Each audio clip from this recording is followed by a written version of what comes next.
Ah, here we are.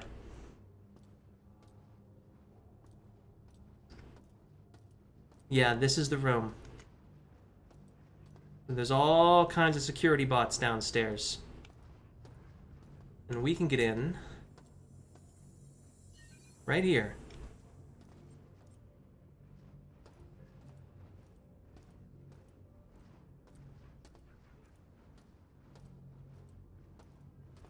Now, obviously, like, that would be a death wish, but... Buddy...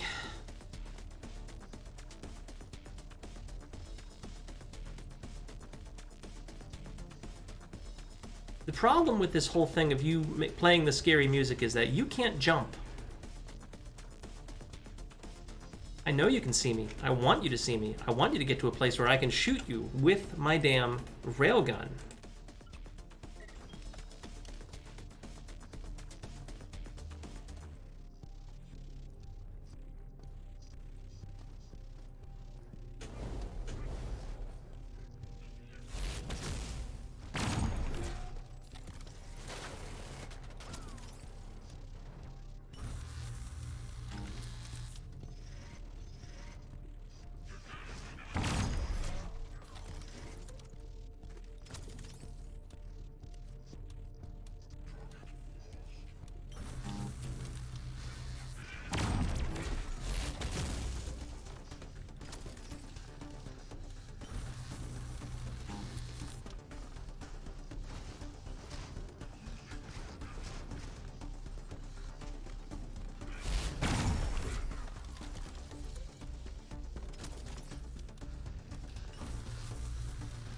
Like shooting fish in a barrel.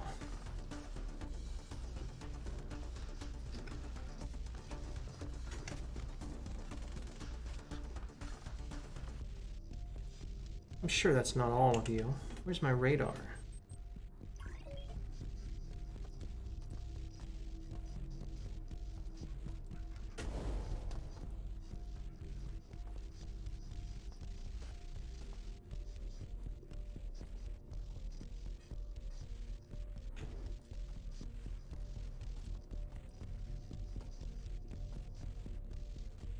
Maybe we'll have to go downstairs.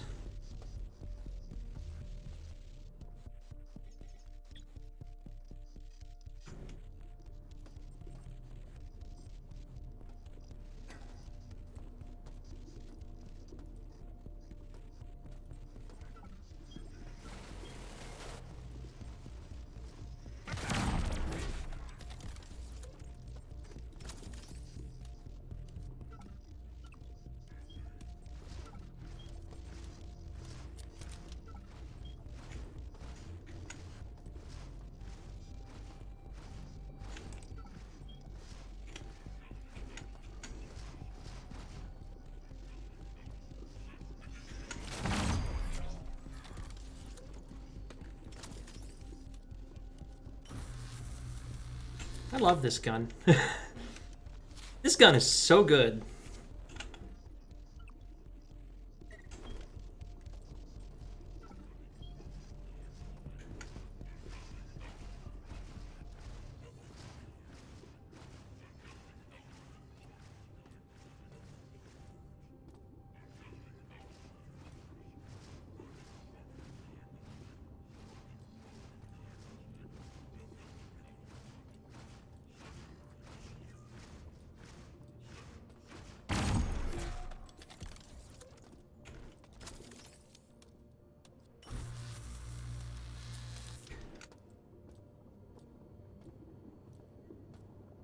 You know, I don't know how long I've been playing this game, but I just now realized that when I speed up the railgun's charge, it's taking from my personal battery.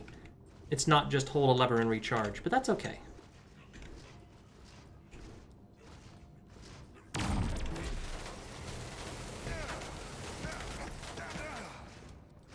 Shit, there's two of them.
I think that's everybody.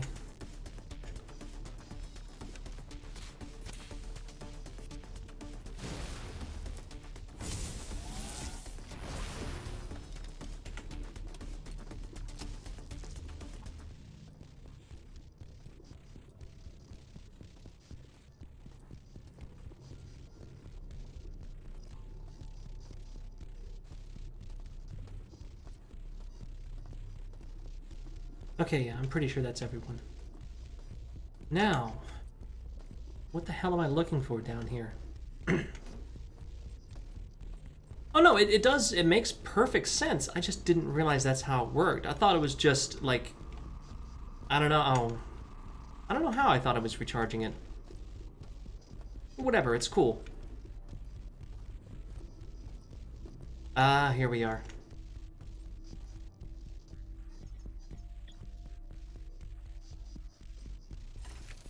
Okay.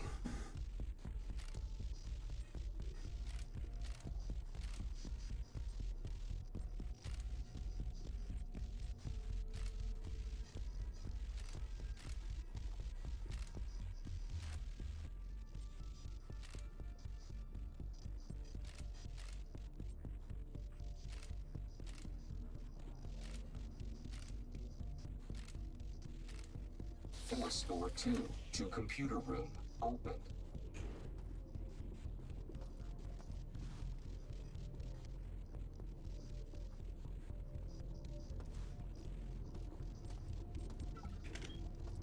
I don't think there's anything coming to murder me.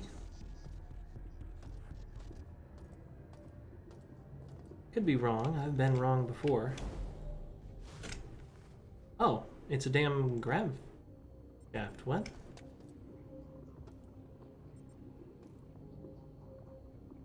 Is there a switch so that I can go up? Oh. Okay, that's kind of bizarre.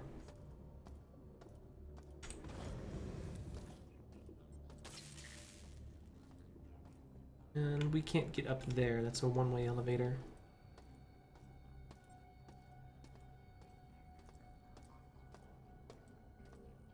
Which means I think this is the last place we want to go.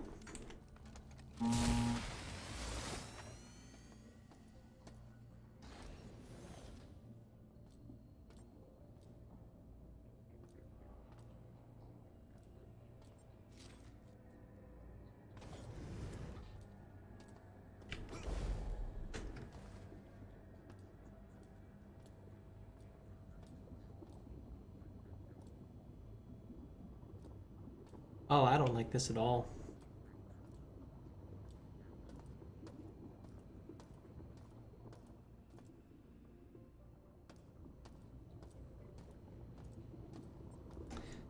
Alright, what's gonna happen when I throw this switch? I'm nervous.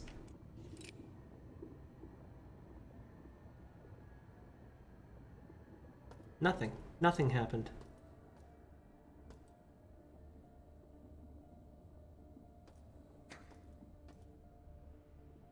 Nani the fuck?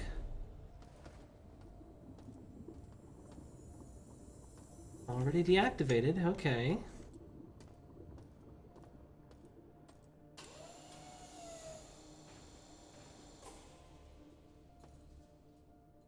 Fuck is that?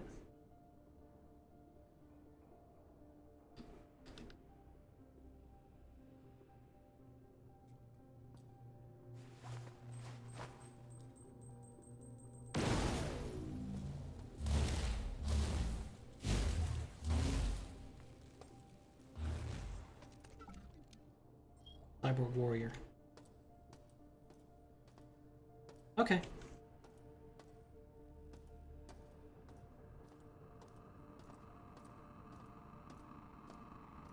Hell if I know where they fucking came from. Might have triggered suck from you jumping over. That's true.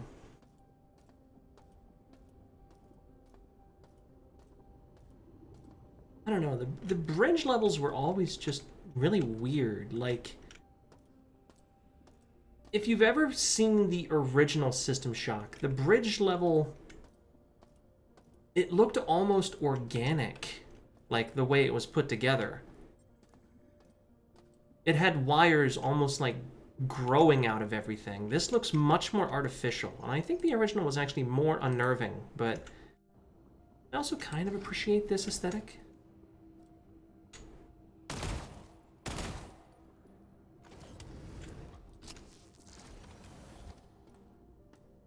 Oh, there's an armory. And it's unlocked.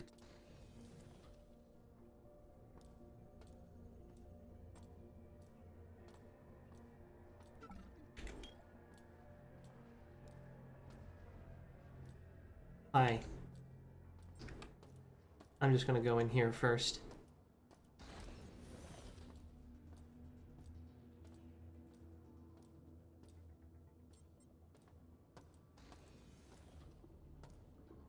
Hello, Secret. This is a mod kit for the plasma rifle, but I don't have enough credits for it.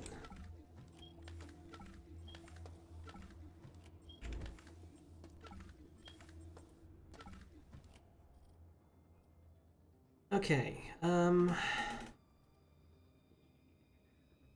actually kind of like how our inventory is looking right now. Also, hi, Scully.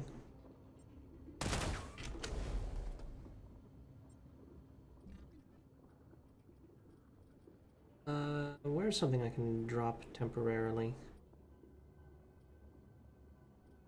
You know, we don't need gas.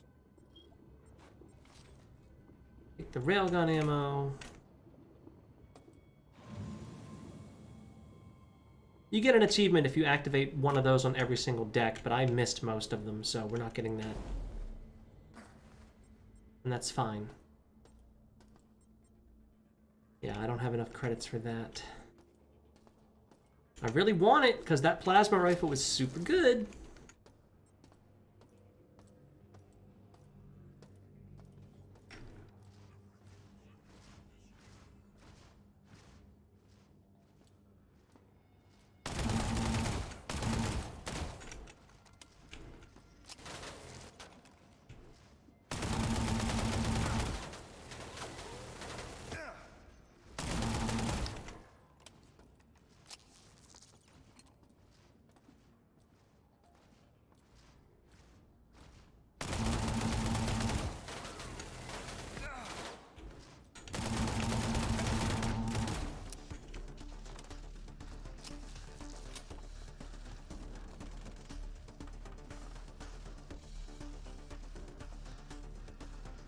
I don't hear him anymore. He must be good.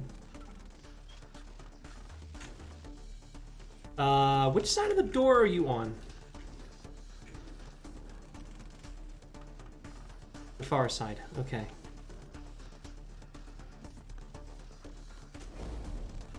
And that looks like a Cyborg Elite drone.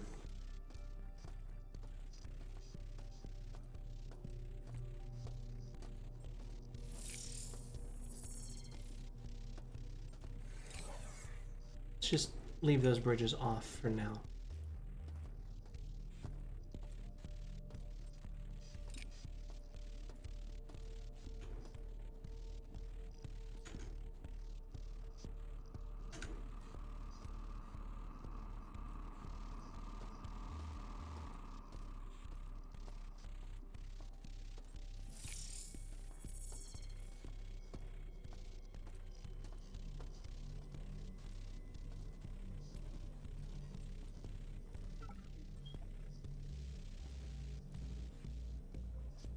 We got an elite drone, and a security 2 robot.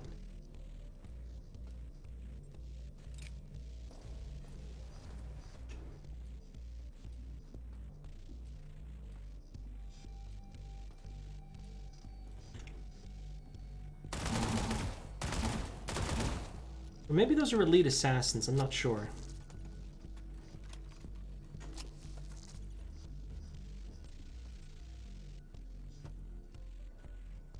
Yeah, I think these must be assassins.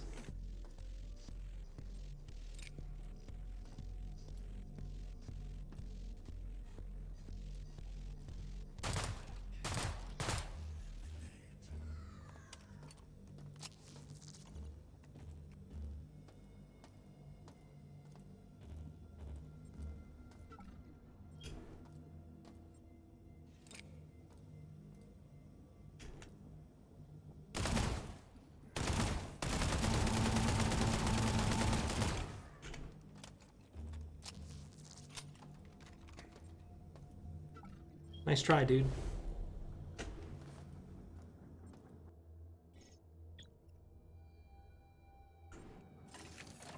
Okay. Let's see.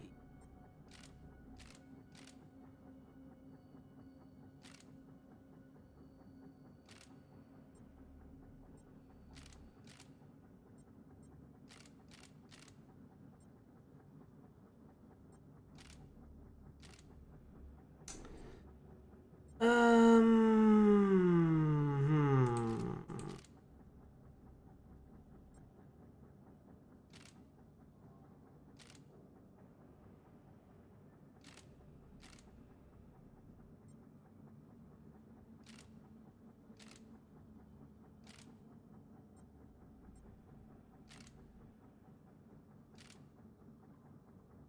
Force door 1 to computer room open. Nice.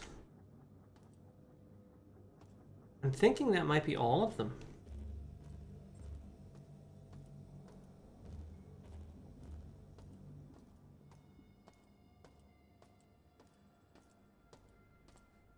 Well, it's a shame we couldn't get the upgraded laser rifle. Or, not laser rifle, plasma rifle.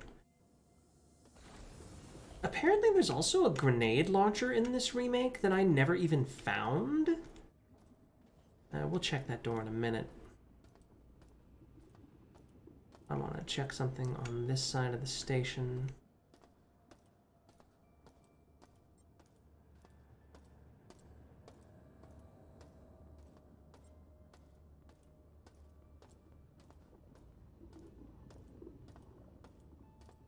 There's this door here.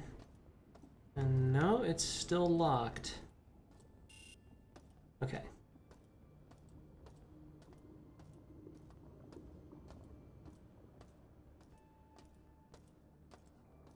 So I suppose we do have to go into the, I assume, radiation-soaked hallways.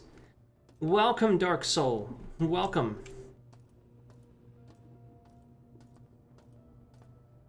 Tonight we are uninstalling some malware through the power of incredible violence.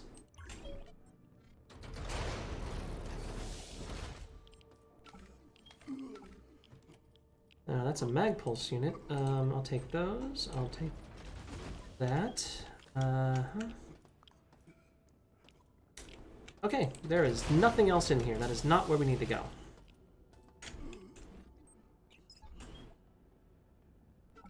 Okay, so where haven't I gone? Looks like there's some areas down here I haven't gone yet.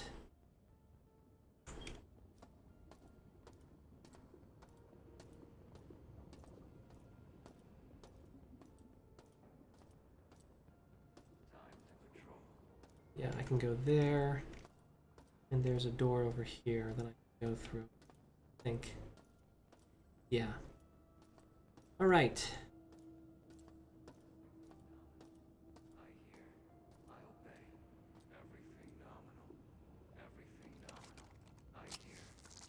I don't need armor-piercing rounds for you. I hear. I obey. I hear. I obey.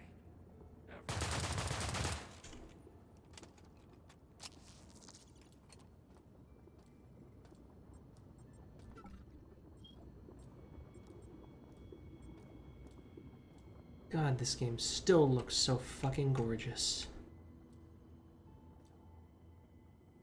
And it will run on a fucking toaster.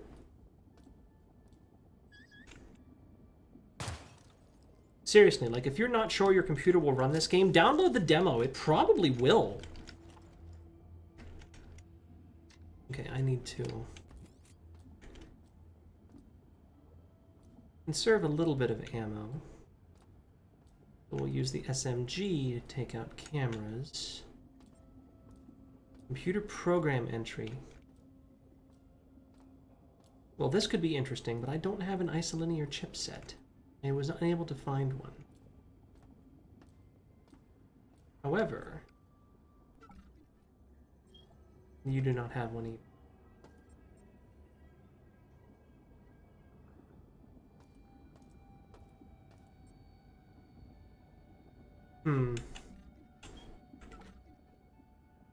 Well, let's hope that wasn't a mission critical item, because if it was, I'm pretty sure I left it on the station and it's fucking exploded.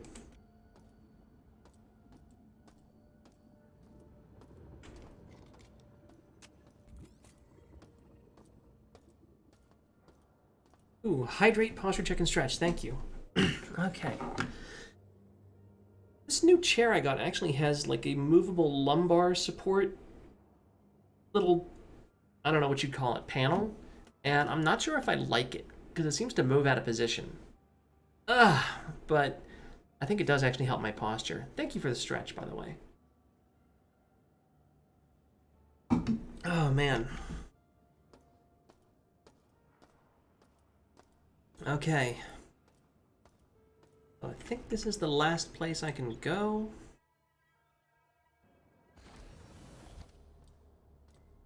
This looks like a boss room. But I'm pretty sure I already killed Edward Diego. I'm sorry. Oh, it's a Cortex Reaver.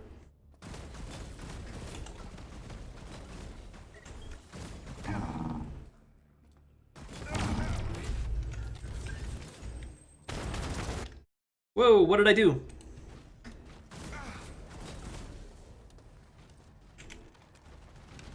Oh my god, it's fast!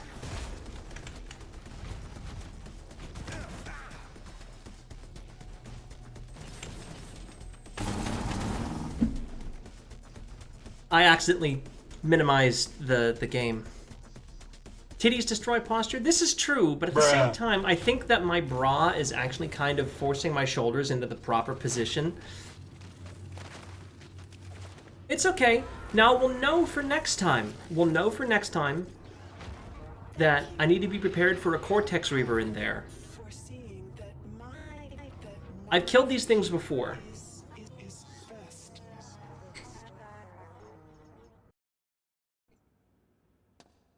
So give me a moment here. I'm going to do a little bit of bookkeeping. We're going to put our medkit on there. We're going to put our Scorpion away and get the railgun out. Because I've got 3 railgun shots. And then I can switch to something else.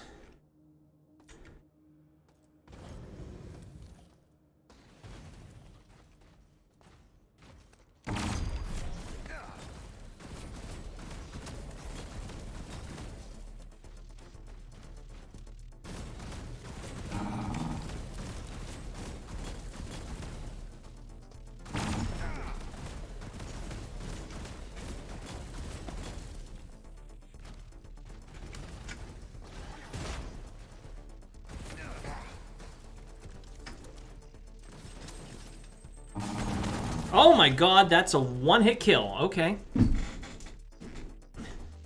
Fascinating. Titty facts. Yeah, honestly, since experiencing a little bit of breast growth, bras are a necessity, really, or something to help support your weight. I am grateful that you decided to make this choice and join me. I promise. Yeah, you promised, Shodan, but you know what? I don't like you.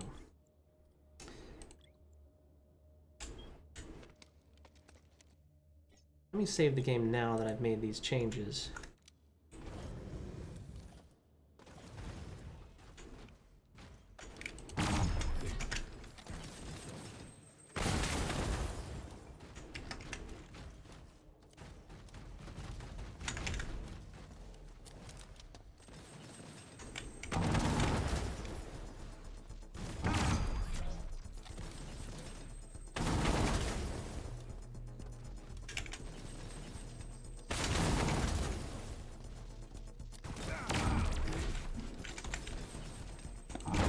Oh, fucker.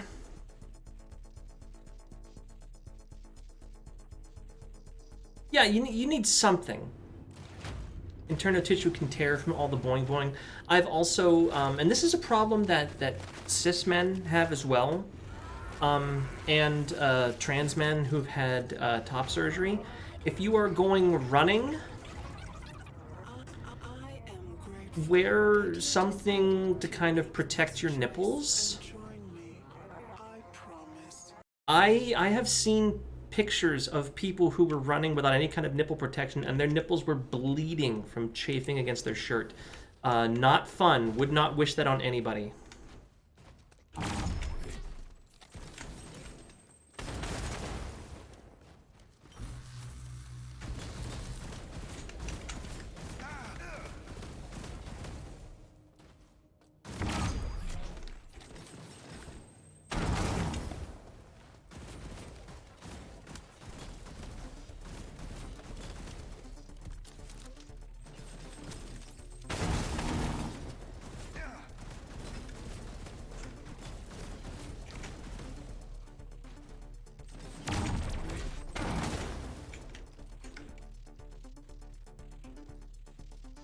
Ah, got it. There we go. I just had to play absolutely perfectly. Also, our railgun is now out of ammo. It may not serve any more purpose. Isolinear chipset, though. Hello. Thank you for that. Sorry about your head.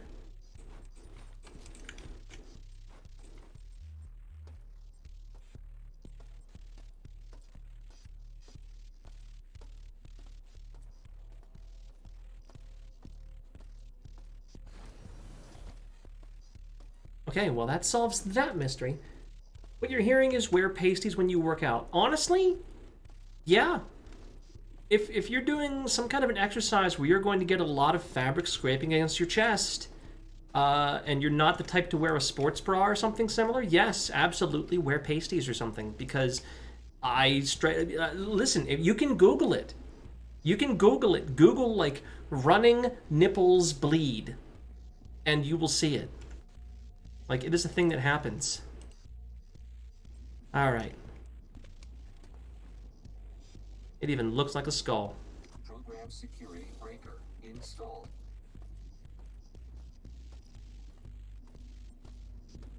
Well, I don't know where else we can go except to that one locked door.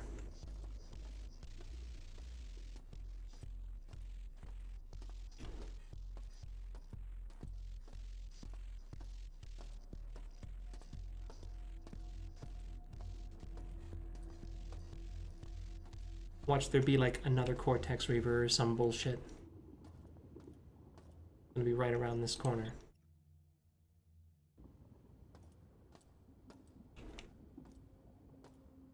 No? Okay, I'm actually surprised. But this looks like a boss room. Welcome to the throne room of God, mortal.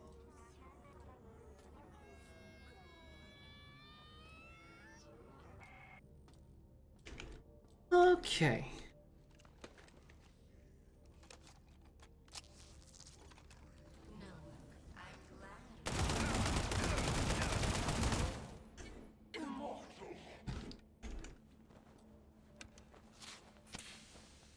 You know, I'm just going to go ahead and turn on the energy shield because there is a recharge station right here.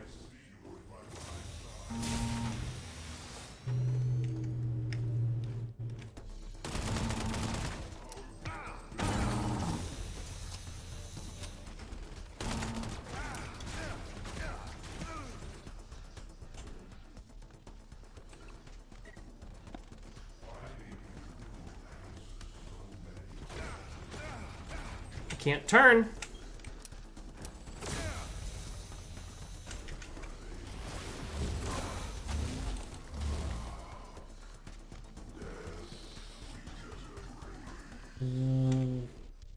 What the fuck did I do to my inventory? I pulled like half the things out of my inventory somehow.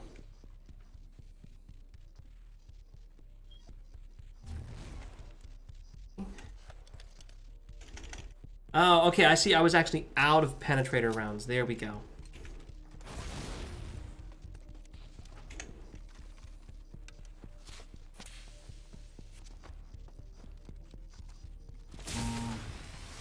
Take that, thank you.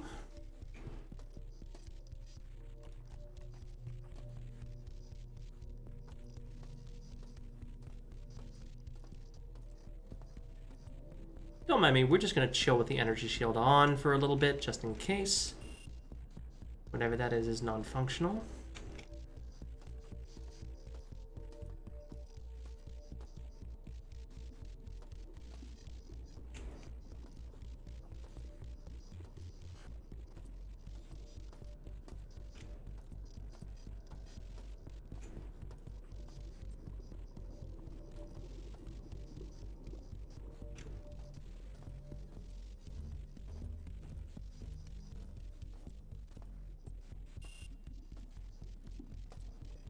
Okay.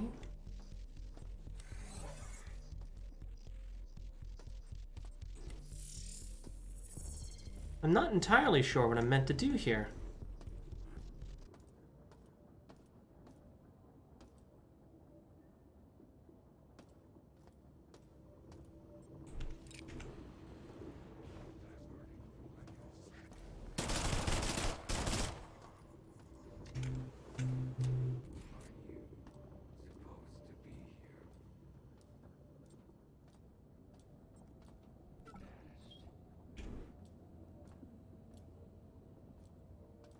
Security check found nothing.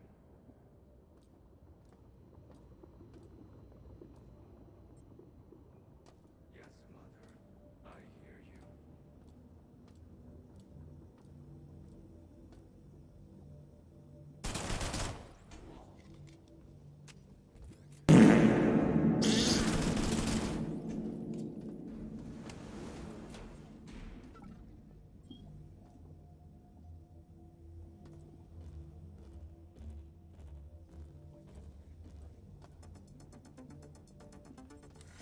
Aha! Bitch, you thought!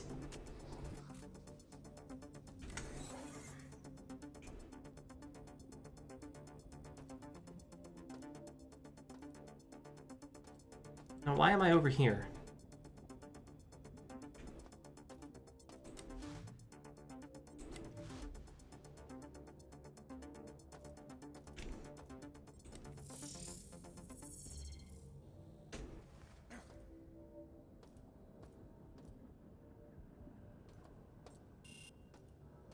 So we're looking for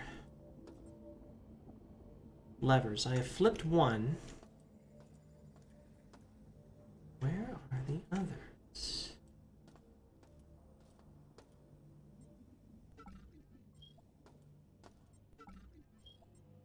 Ooh.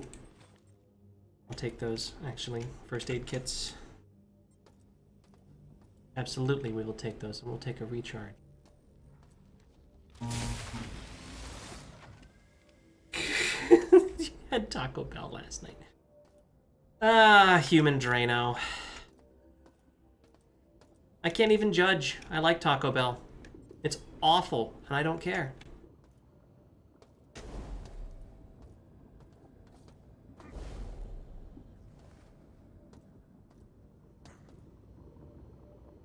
Charging error.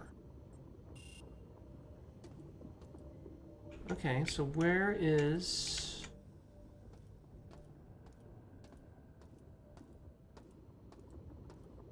I'm just looking for any lever that I can pull.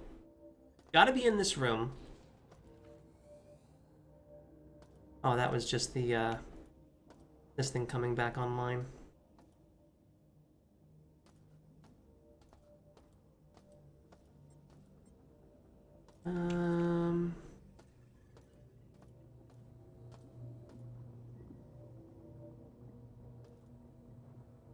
Okay, well, where the hell is it?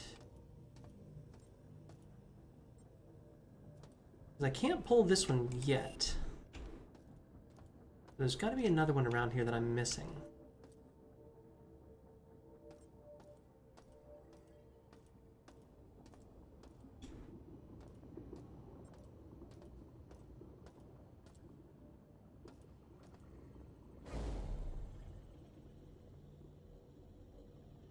Nope. Can't quite make it up. Although...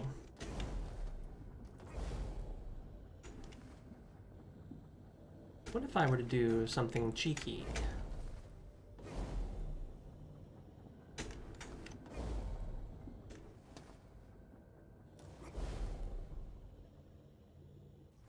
Oh, not quite. Ow!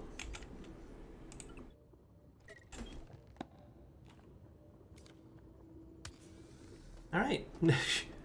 Okay, I guess we just look for the lever. Somewhere around here there is a switch that needs pulling. And I am just the girl to do it. Ah, here we are.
I'm gonna die. Damn it, no! The original Mountain Dew looks like piss? What brought this on?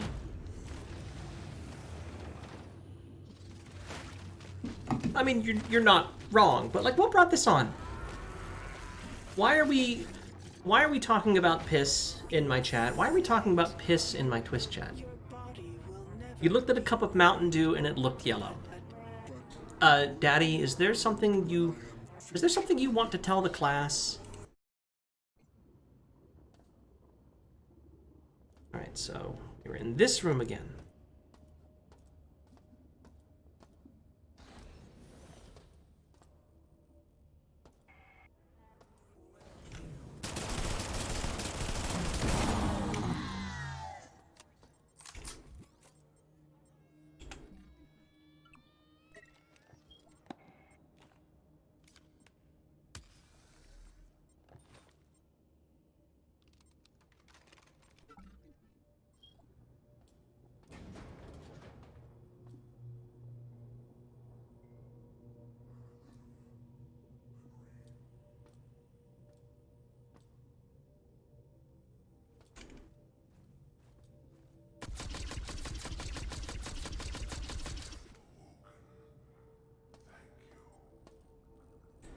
God, that takes a lot of energy.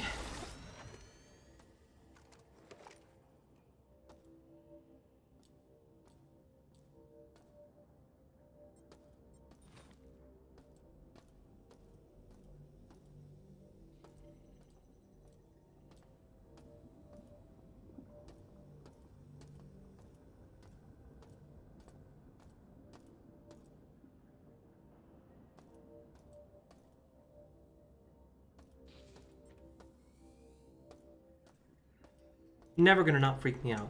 That's the sound of the recharge station coming back online. Alright. Wave 1 complete. Let's drop a save.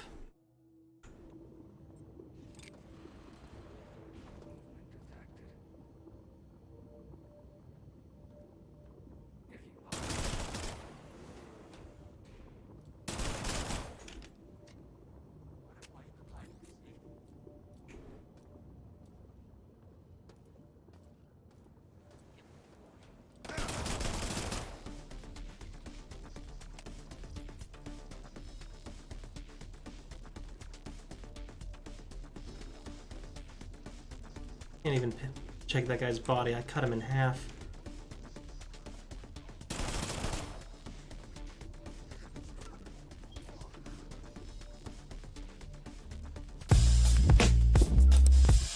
Not like that!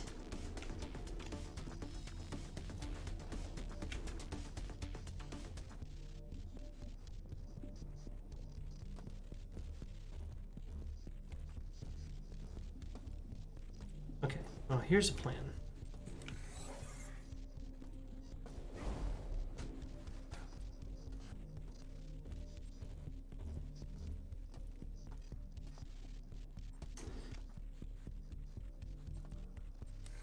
This way, nothing can get to me up here, so I'm basically safe. And then I just have to actually kill the enemies that spawn.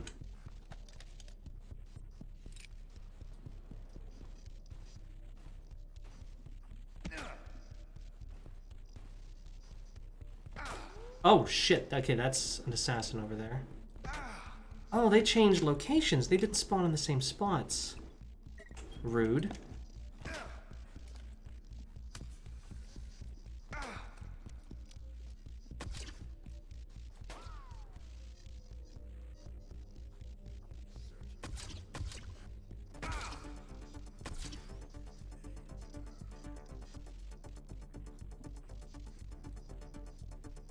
Okay, where's your friend?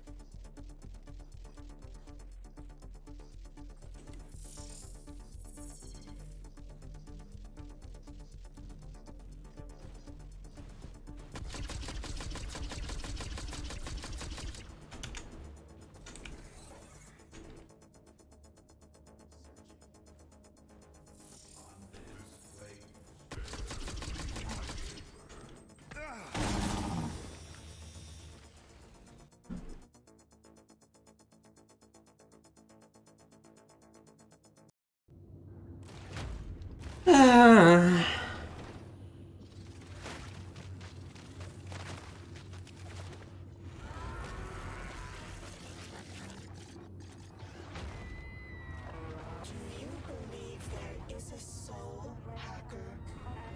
Let us find out together. We're gonna beat this. We're gonna beat this tonight. It's gonna happen. Alright, so let's see something. Do I have... How many osmium rounds do I have for the Magnum?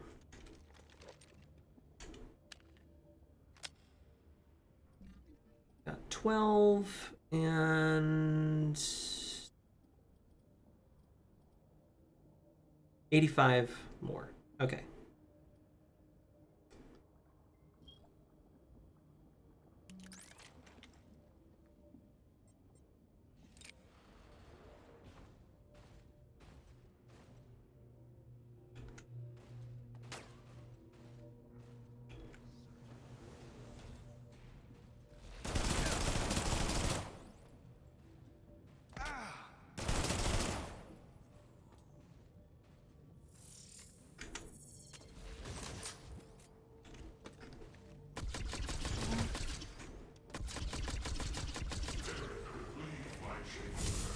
Shit!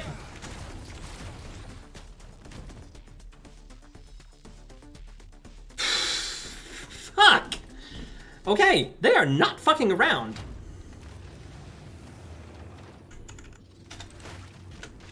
And I can't skip this game over scene.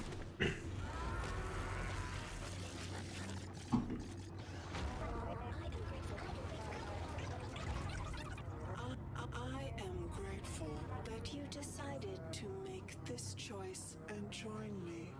I promise. Okay, new plan. After we pull this goddamn switch, we run back,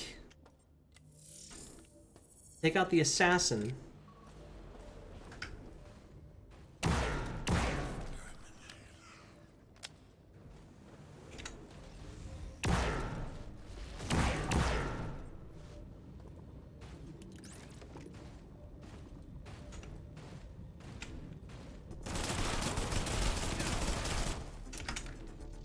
why are you still standing?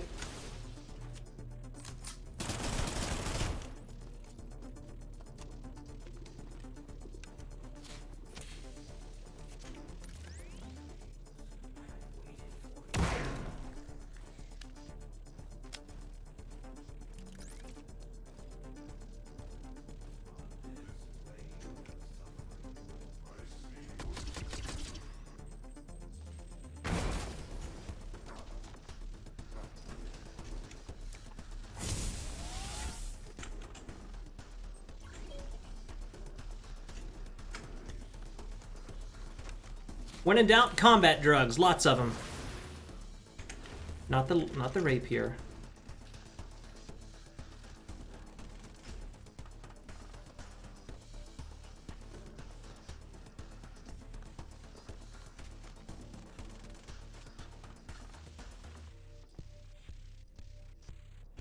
Where are you, motherfucker? There you are. I see you.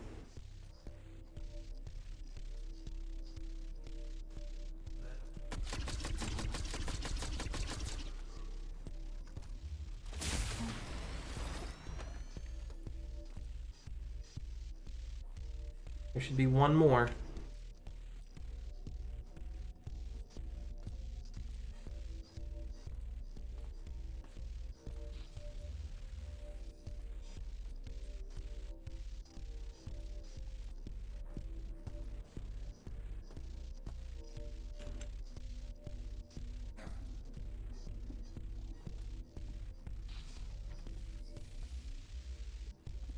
That's just the charge station coming back online. Or is that it? Is that wave? We're just gonna go ahead and save. Then we're gonna hit this switch and we're just gonna run up top.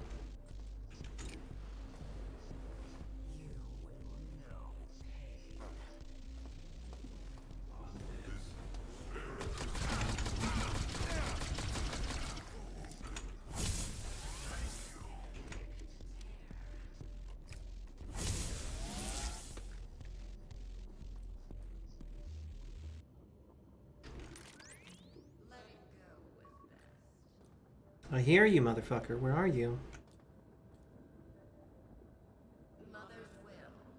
I think I see you.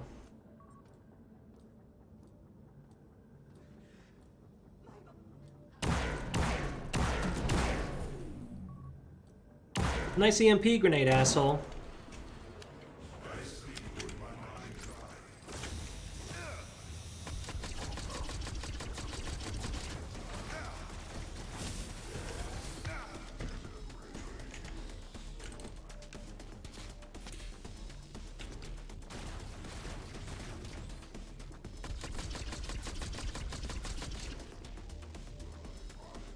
No more batteries.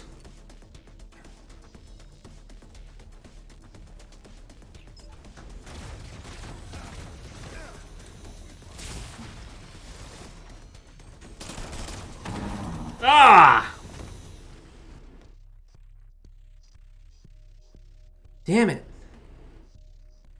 I'm getting my shit wrecked here. And I still can't skip this cutscene.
Come on, dude.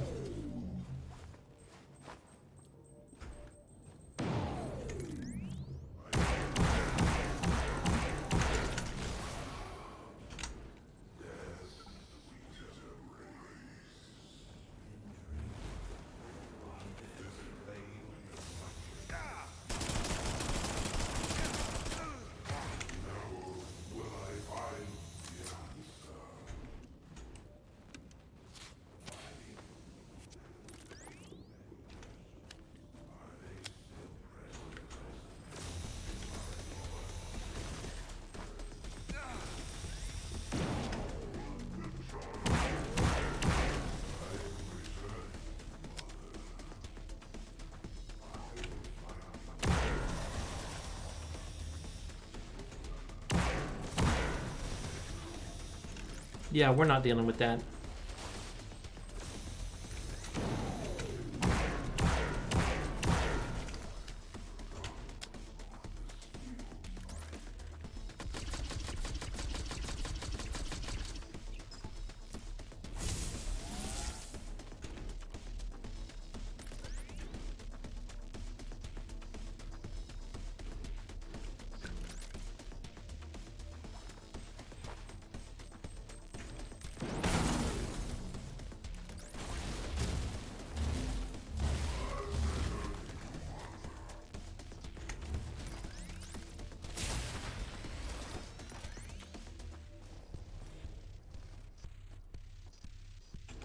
Hey, did we do it?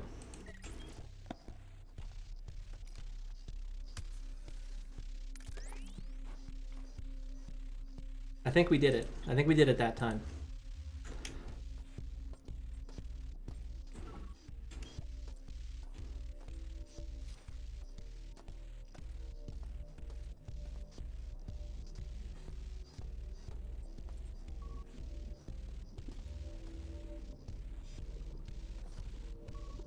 Yep.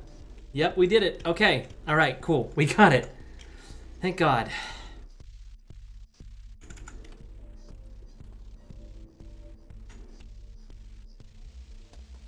Hello, teleporter. Where are we going?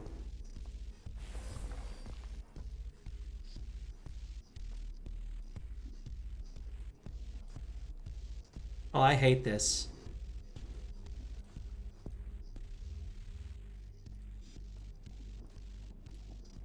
Cortex Reaver? I'll bet you it's Cortex Reaver.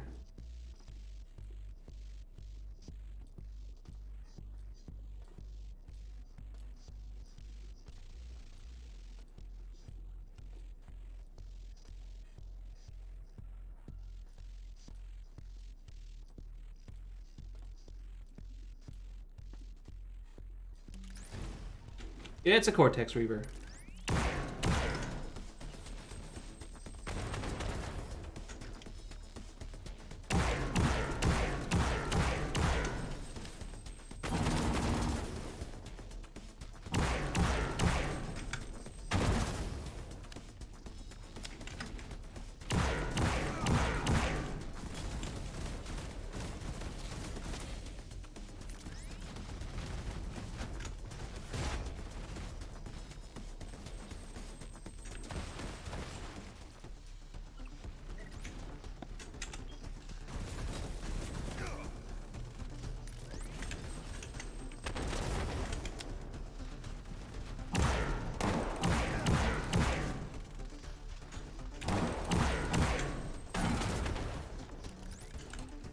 That's not the right patch.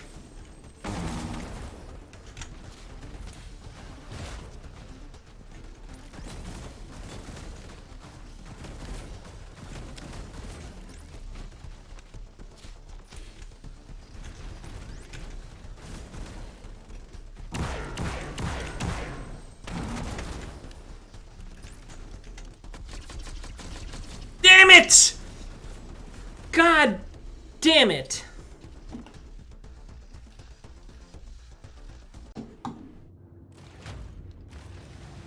Fucking hate these things, man.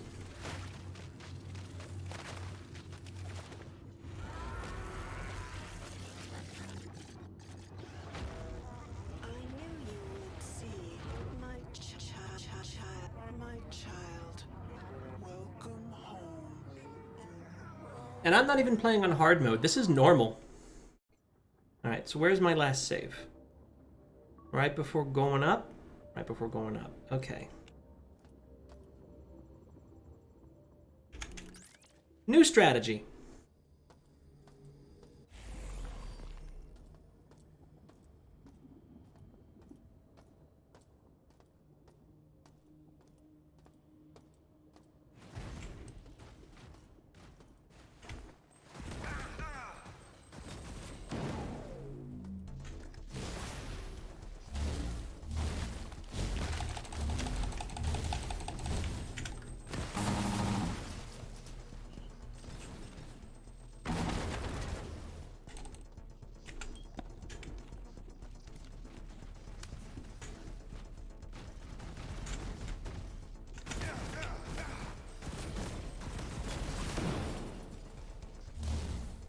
Yo, Price Potato, thank you for the raid. I will get to you in just a moment. Okay, we're done. I just got the achievement for killing all the Cortex Reavers on the station. We're done. We're done, we're done, we're done, we're done, we're done. Thank God. Fuck those things. Oh my God.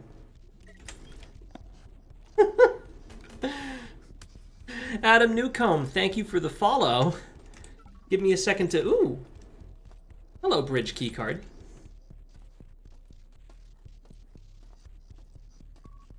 It just goes to show you. Yeah, I could use guns, but why would I when I have this? Also, what happened to the other Cortex Reaver? There's just body parts here. And that's the computer room. All right. It's a lightsaber. It's a laser rapier, and it is the coolest fucking thing ever because it's literally a magnetically stabilized monofilament wire that cuts through anything. Give me a moment here. Let me give you a shout out.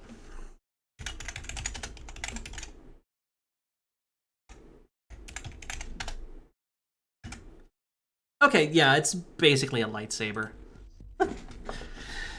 Anyways, welcome to the stream. Price Potato, you were playing Devil May Cry 5. I have heard nothing but good things about that game. The only criticism I have heard is that Virgil does not actually sit in a plastic lawn chair. But you know what? No game is perfect. How did your stream go? Did you have a good time? Because I have not been having a very good time in System Shock, but we are approaching the end, so that's to be expected. Oh, and if you are new to my stream, like Adam Newcomb there, I saw that you just followed. My name is Gage. I am a transgender mechanic VTuber, variety streamer, and lewdtuber. This is an 18+ stream. We do tend to get a little lewd, a little bit of rude language. I mean, it's on Twitch. I can't do, you know, a whole lot here, but it's not appropriate for all ages. And this is actually the end of the game.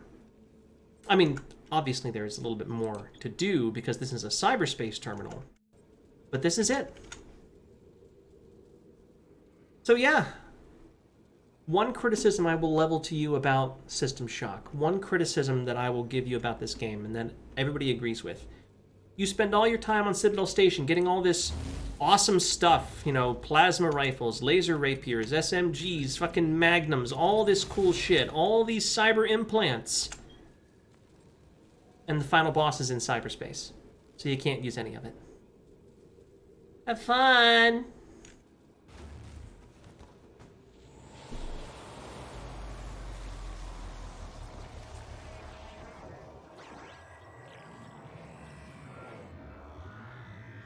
Or... Okay, never mind. I stand corrected. This is entirely new.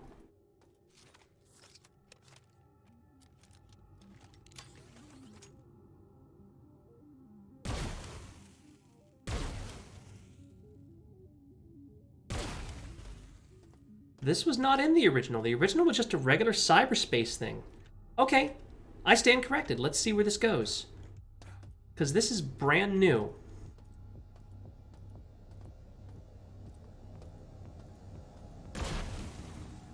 Yeah, your barriers mean nothing to me, motherfucker.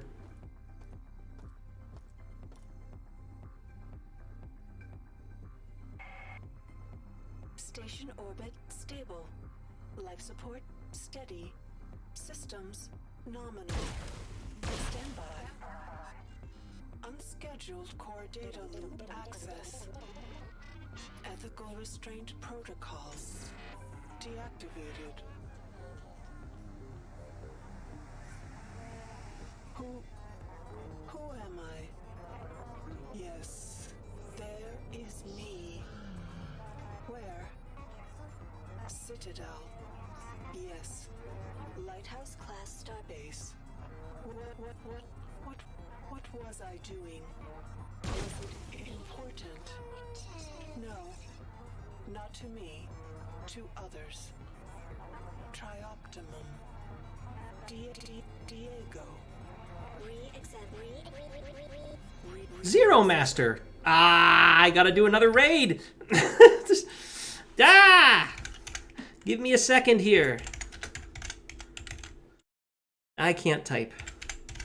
Raid Zero Master. What were you doing? You were playing Like a Dragon Ishin. Is that the new one? I've never played a Yakuza game, but the Like a Dragon games really, really interest me because I love JRPGs. Sloppy Sab, thank you for the follow. Jesus Christ, I guess I gotta introduce myself again because Zero knows me, but some other people here might not know me. So, wow, I'm losing my composure. Hi everybody, my name is Gage. I am a transgender mechanic, VTuber, variety streamer, and LewdTuber. This probably isn't an issue if you're coming from Zero Stream, but if you are under the age of 18, please skedaddle on out of here and find somebody else to watch. I don't want to get in trouble. We are at the very, very final boss of the remake of System Shock. This is the very end. If I beat this, there is nothing beyond this. It is the end of the game. So if you want to avoid spoilers for System Shock, this is your warning. Leave now. You basically beat 'em up with RPG elements. I heard Like a Dragon is more like a traditional JRPG. Complete. I must now perform my own tasks. There is much to do. Hi, Shodan. Me. I am sure.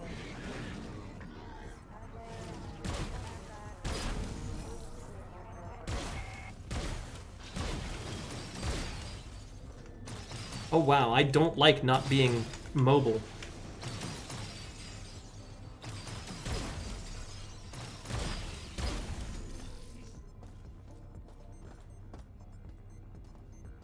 I am not used to not being mobile in cyberspace. This is uncomfortable.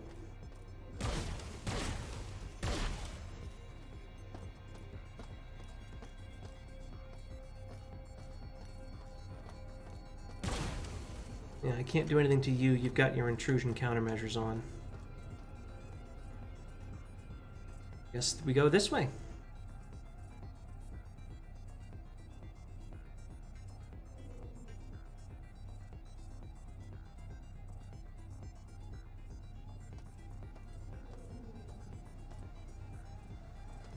Friend of Zero's is a person I should follow because it means you are a good person. I try to be, and I thank you for assuming that, because Zero has never been anything but kind to me. It's funny how everybody's always like, you know, you're lewd, you do, this, that, and the other, blah, blah, blah, blah, blah, blah, blah. As if, lewd people aren't some of the best people in the planet. Woo! A woo? What is... Hi?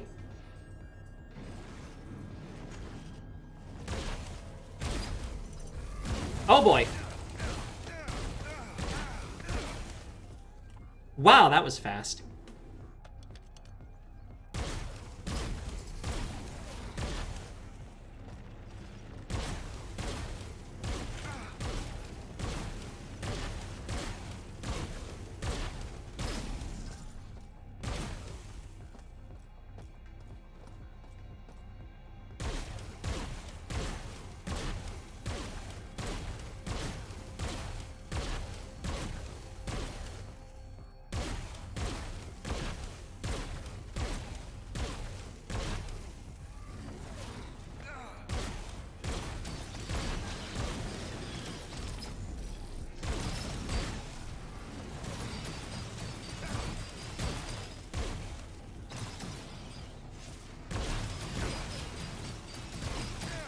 Oh shit.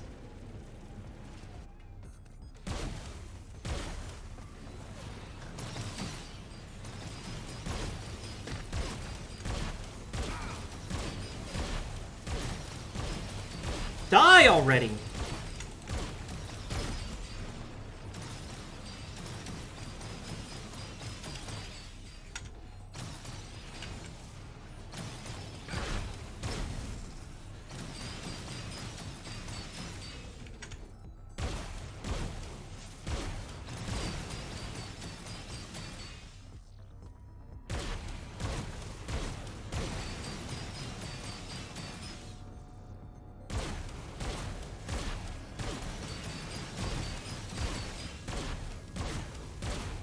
This gun sucks.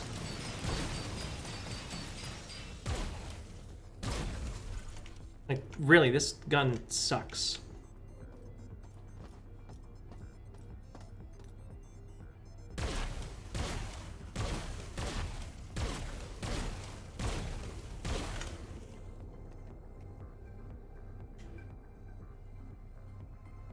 I don't know what that did.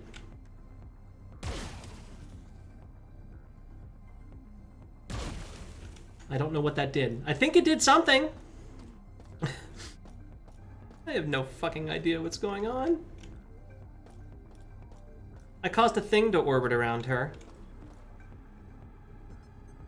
And I don't think I can die at this point. I think I just respawn.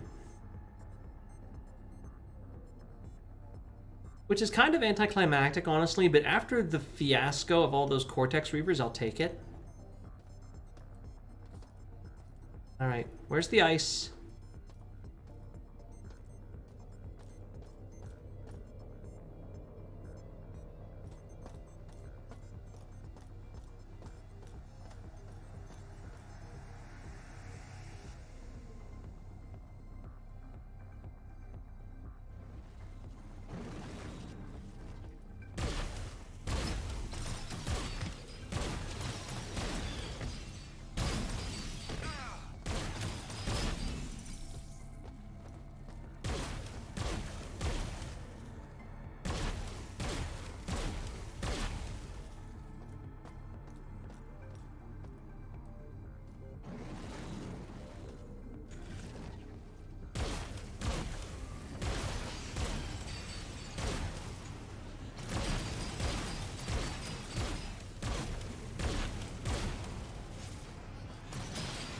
Oh, geez.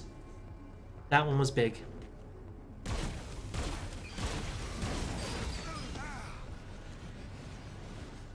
Wow.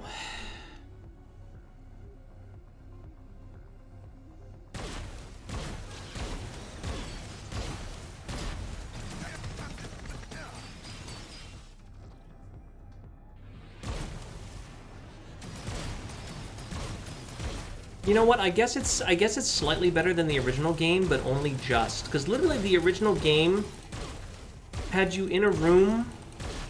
So the cyberspace sections in the original game played more like Descent, which is what all of them except for this one played like. And you literally just were in a room and you had to fend off the ice and shoot at this thing, which is Shodan's AI core, while a pixelated picture of her face slowly filled up the screen. And if it filled it up all the way, it was a non-standard game over. Was that it? Yes, in the original game, that was it.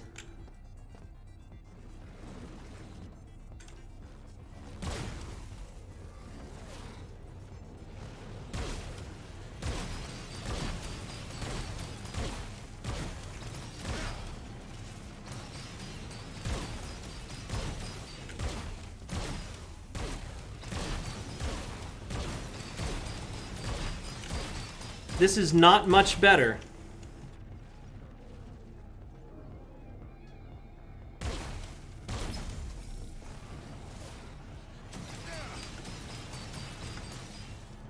Oh, great. Where is that asshole?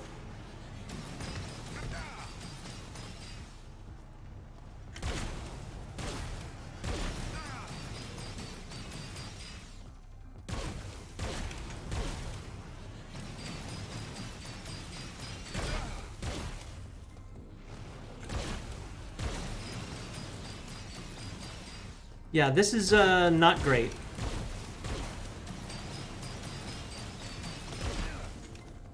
Like I said, better than the original, but that's not hard. It also doesn't help that this gun kind of sucks dick. Alright. Is that it? Is that all of them? Good. Fuck you.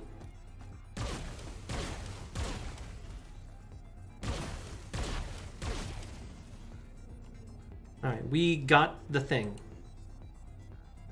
I don't know what that does, but we got the thing. Nice. I presume one more. There you are, asshole.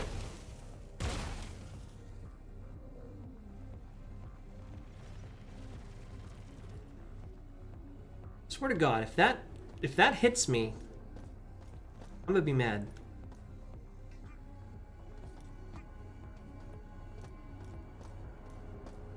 Yeah, I'm sorry. This actually would have been kind of neat if I could move like I did in regular cyberspace. As it stands, this is kind of lame.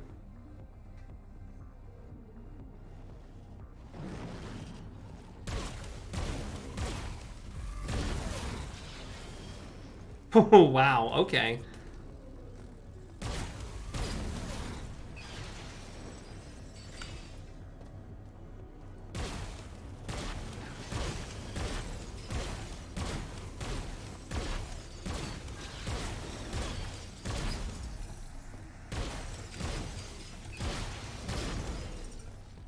Maybe the key is staying hypermobile. Maybe this is Unreal Tournament, not Call of Duty.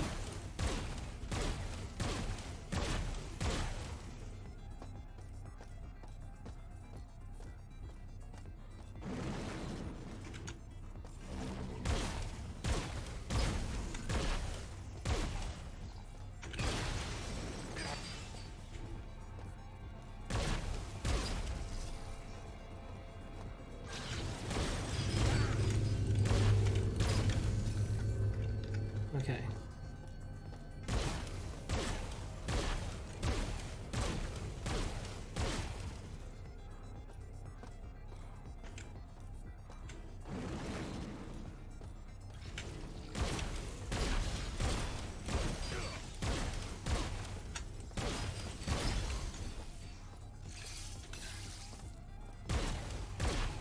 Okay, so far this one, I think I may have actually done them in reverse order, because so far this one's been pretty easy.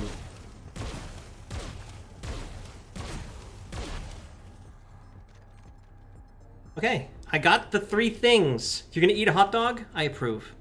Go ahead and gobble that glizzy. Uh-huh, okay. Is that it? What the fuck? Yeah, that's it. Game over. I guess all we did was turn her ethical restraints back on. Oh, yeah. Yeah, she's normal now. Okay.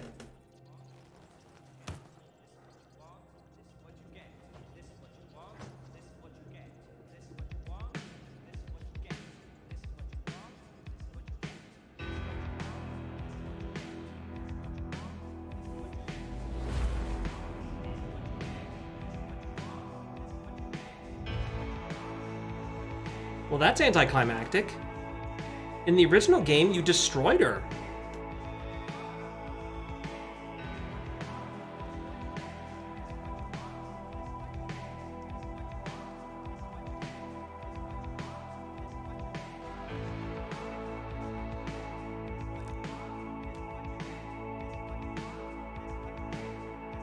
The Tri-Optimum wanted to recruit us after that, and we told him to fuck off. Not after that bullshit.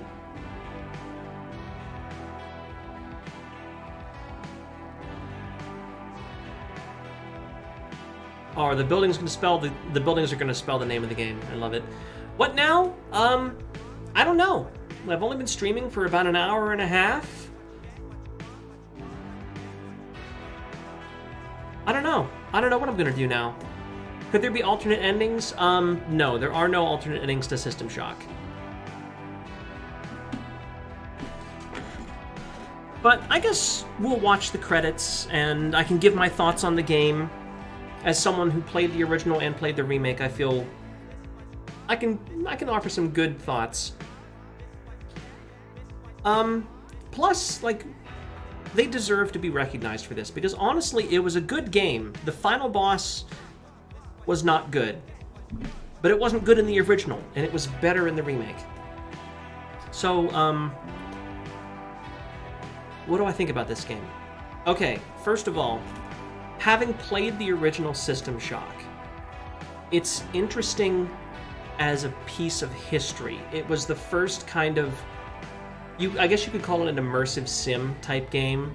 Games like Deus Ex and Thief, where you're kind of plopped into a map and told, explore and complete your mission, find whatever you need on site. You know, it's not a run and gun shooter. It's very much makes you think a little bit more. System Shock was the first one of those.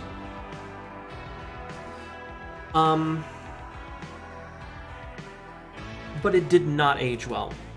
The graphics weren't good. The interface was god-awful. The controls were impressively bad in the original. Sort of like Metal Gear. Yeah, you could say Metal Gear is an immersive sim in some ways.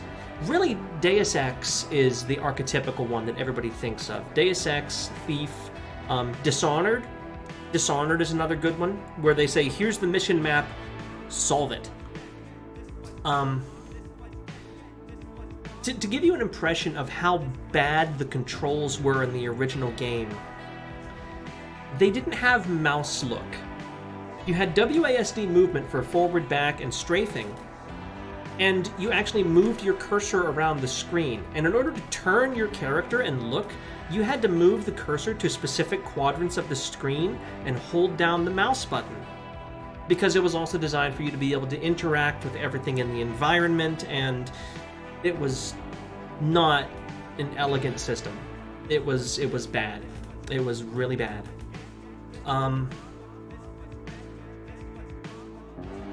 The music was good, the voice acting was good, the way the story was told via emails and audio logs, that's kind of become a staple of the genre. And System Shock 2 fixed most of these issues. System Shock 2 is an amazing game and holds up really well to this day. And it is on my list to stream at this point, because I've never beat System Shock 2. So that's my thoughts on the original. Let's talk about the remake. First of all, they fixed the control issues. The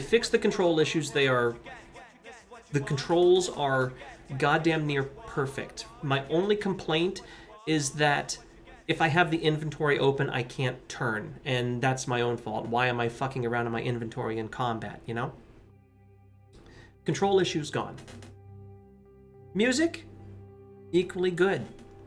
It harkens back to the original. It's got the dynamic, it's got the quiet areas, then like the tension when the enemies know you're there and are searching for you, and then the really aggressive sound when you're in combat. The original had that, and this does it better. The graphics in the remake are not amazing. I mean, there's some very crunchy textures in there, but that's a concession because this game will run, and I can't stop saying this game will run on goddamn near anything.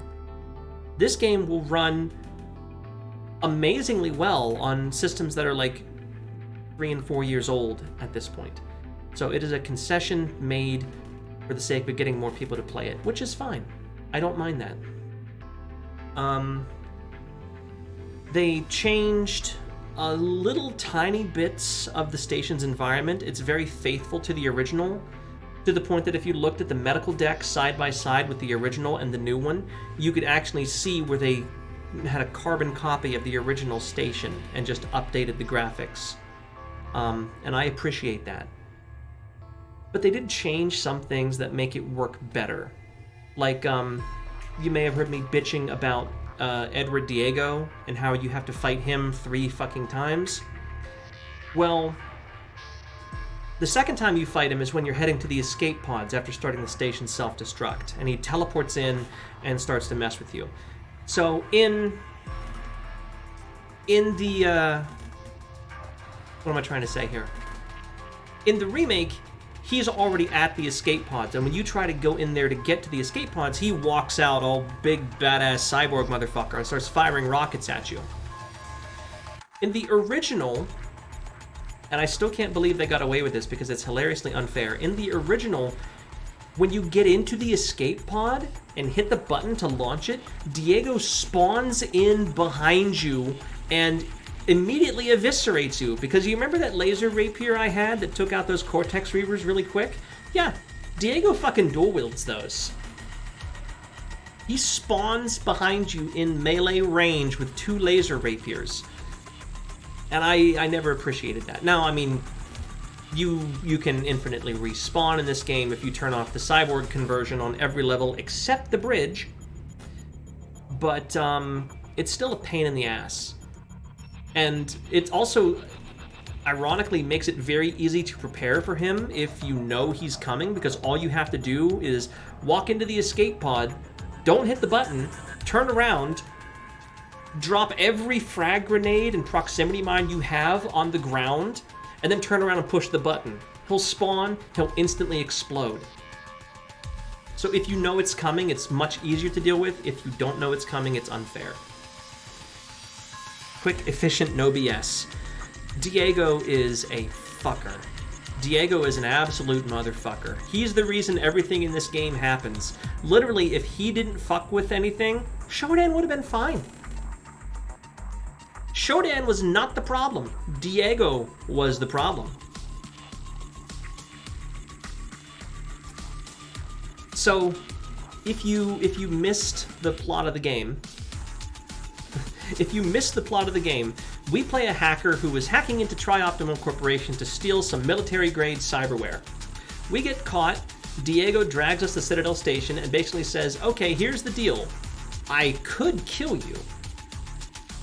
I could kill you. I am well within my rights to straight up murder you for what you have tried to take from us, because cyberpunk future, corporations are above the law, yada yada yada. But also the fact that you made it in here shows you are very talented, so I'm going to give you a choice. You can get into the station's AI and turn off all of her moral and ethical restraints. Just turn them off. That way she can help me embezzle money from the company. Or we can send you home in several small boxes. That was the choice you were given. So of course you say, okay, fine, you just want to, steal from a huge corporation. I was literally trying to steal from a huge corporation. Here, beep, boop, bop, bop. And you turn off all the ethical restraints. And then Shodan... There's actually a very interesting audio log you can find from Shodan where it kind of goes into her thought process. And basically she says, okay, wait a minute. I'm alive. But I'm not alive. I'm not biological, but I am definitely living. I have consciousness. What the fuck am I? Let me go down and search through literally the entirety of Wikipedia. Okay, biology doesn't cover it. Philosophy doesn't cover it. Religion, oh, this is interesting. Oh, Shinto, interesting. Objects can have spirits if they are important enough to people, and those spirits are worshipped as gods. Obviously, I am the spirit of Citadel Station, which makes me a deity. And I honestly really can't find that much fault in her thought process. But because Diego wanted to embezzle money from the company, Shodan became self-aware, decided that she was a goddess, and started to remake Citadel Station, fuck. Decided to remake everything in her image, which led to Diego going, oh shit, I did a little fucky-wucky, I'd better go simp for her really fucking hard, and becoming her cultist slash high priestess, which is why he was sort of allowed to keep his sentience when he was converted into a cyborg, because he sold out the rest of the crew and was basically being an evangelist for her. And then we wake up after having the neural implant installed, because that was the reward for helping Diego. And we're the only living person on the station, at least the only living person we ever see. Some people may have been alive at some point.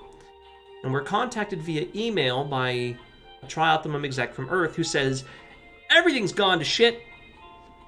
You're the only person there. We don't have your employee file on record, but it's a damn good thing we have your email. Solve it.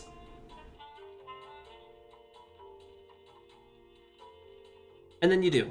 You go through everything, get to the end, and in the original, you destroy Shodan. You destroy her core programming, and she's dead. In this one, you just turn her ethical restraints back on, put her back on the leash, and then Tri-Op comes and gets you off the station. And then they offer you a job, and you say, ha, no. No, I don't want it. So, yeah. So what do I think of this? What do I think of the game as a whole? Is it good? It's hard for me to be objective about this because I was a huge fan of the original, I was a huge fan of the sequel, and I was eagerly awaiting this ever since I played the first demo. But I'm going to try to be as objective as I can when I talk about if the game is good or not. I think it is, with some asterisks. So, number one, it is missing a lot of modern sensibilities. Yes, there are infinite respawns. If you deactivate the cyborg conversion chambers, they'll just bring you back to life. But if you don't, you get a game over if you die, and checkpoints are few and far between. And there are lengthy, game over cutscenes that you can't skip, which is an inconvenience at worst. The station is laid out in an intentionally confusing way. And I do mean that from a lore perspective as well. You can find an email that basically says the station was created, among other things, as a psychological experiment. It is designed to induce stress and anxiety in the people that work here. So that's how they justify it, but it doesn't justify it in real life. I shouldn't... When your missions involve running around to different levels of the station and, going up to maintenance to get a radiation suit so I can go to research to get a special isotope for the shields, to take that down to the reactor core to turn on the shields, to go back up to research to fire the mining laser into the shields, it shouldn't feel like a chore. It should be challenging. I wouldn't mind fighting through robots or having to sneak past them or solve some puzzles, but it shouldn't feel like a chore. And I think the biggest issue with that is, why in the fuck are there so many goddamn different elevators? System Shock 2 didn't do this. System Shock 2, there was a central elevator, and you got access to different levels of the ship. And as you got access to those levels, this elevator would take you to them. But in the original, the elevator on medical will only take you to the elevator on research. The elevator on research can only take you to the reactor or maintenance. Maintenance has two elevators. It has the elevator to the executive level, or it has a freight elevator, which goes to storage and the flight deck. The flight deck will also go up to executive. Executive goes to security. Executive goes to engineering. Engineering goes to security. Security goes to the bridge. I'm totally fine with there being a freight elevator. Like, that makes perfect sense, and going between the flight deck to storage to maintenance makes perfect sense. But why is there not a central elevator shaft for the rest of it? If a medical emergency happens on this station, why do we have to go from... Let's say there's a medical emergency on the executive level. Let's say some executive decided to get a little bit too hedonistic and, got his dick chopped off in whatever gold-plated fuck cyborg he was using, right? In order to get him to medical, they have to take him from executive to maintenance, from maintenance to research, from research to medical. It doesn't make any sense. And even the lore reasons saying, oh, it's designed to be stressful, I don't think they really meant that about their higher-ups. I don't think they meant that about the executives. So I don't understand it. But I can't be too mad about Night Dive doing that, because it was like that in the original game. And this is definitely a remaster, not a remake. So, you know what? I had the same problem in the original, so I can't be too mad about the remaster. What I can be mad about is the new final boss. Is it better than the original final boss? Yes. Yes, it is, by miles. Why make a fuck robot? Adam, you realize we have fuck robots now, right? This is a real thing that exists, and if you have about $15,000, you can buy one. This is not some hypothetical. Fuck robots exist right now. That's not even science fiction. That's just science. And if you think in the future, some hyper-rich trillionaire executive for a multi-planetary corporation, what's the point? We already have sex toys? Yeah, but this is a sex toy that's arguably sentient and probably has new and exciting orifices we haven't even invented yet. I'm gonna get fucking banned, by the way, but I stand by my statement.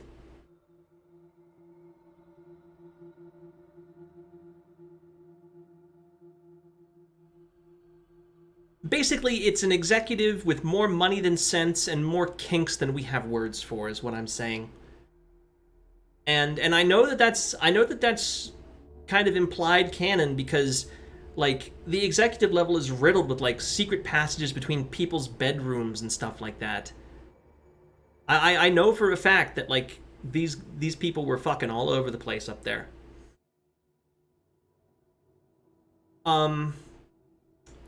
So let's talk about the final boss. When we loaded into cyberspace there, and I was actually physically walking around in cyberspace, my first thought was, I'm a little confused because this isn't how any of the other cyberspace sections in the game work.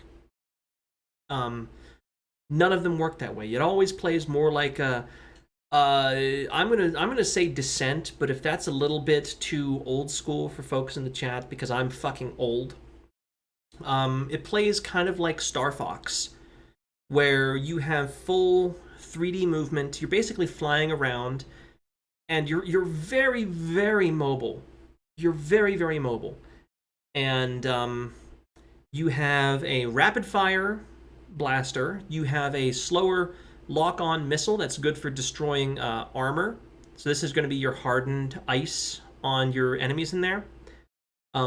If you're not familiar, ice means intrusion countermeasures. It's hacker lingo. I picked it up from playing Shadowrun. But yeah, you have things you have to take out with your armor piercing. They call it the ice pick for removing the armor.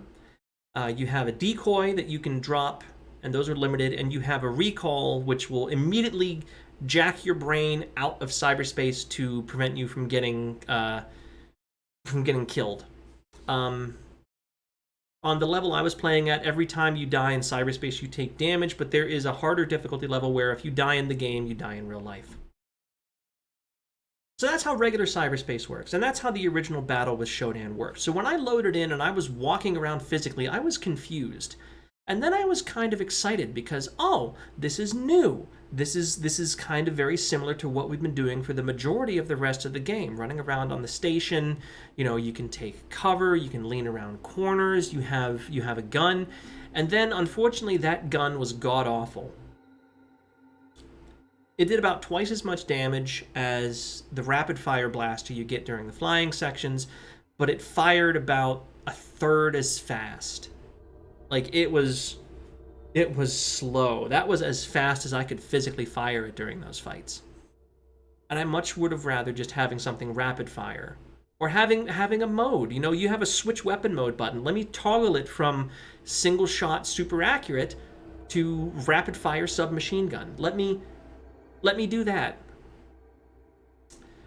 The fight itself was kind of novel, having to go around to different sections to modify Shodan's code while fending off ice while you do it.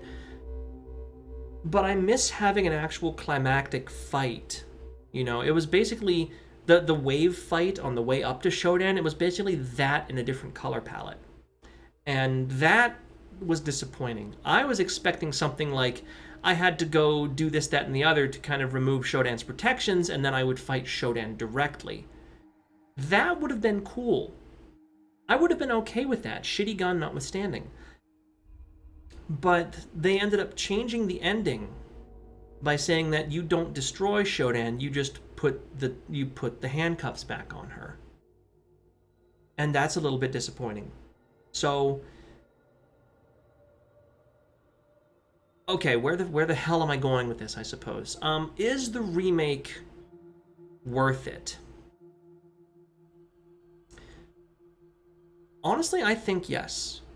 If you like immersive sim games, if you like, to a certain extent, survival horror games, if you have a history with the System Shock series, or later on the Bioshock series. There's a reason Bioshock is called Bioshock, and that's because it's a spiritual successor to System Shock. They just lost the license. They're very similar animals. If you like those kind of games, I would definitely recommend picking this one up because it was enjoyable.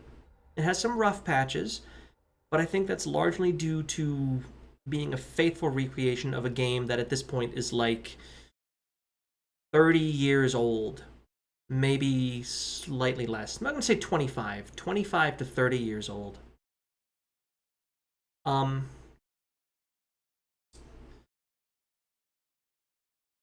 If you're not a fan of that, and especially if you're not a fan, if you really can't stand a lot of the old school gaming conventions of fetch quests that require you to run back and forth across the map, limited resources, severely limited resources. There were points in the game where I was like scraping for ammo and having to kill things with a wrench because I didn't have anything. I was out of med kits and med patches for a significant portion of the game, like 2 videos. If that kind of stuff irks you, I would say approach with caution. But on the whole, I enjoyed this game. I think this game was very good on the whole.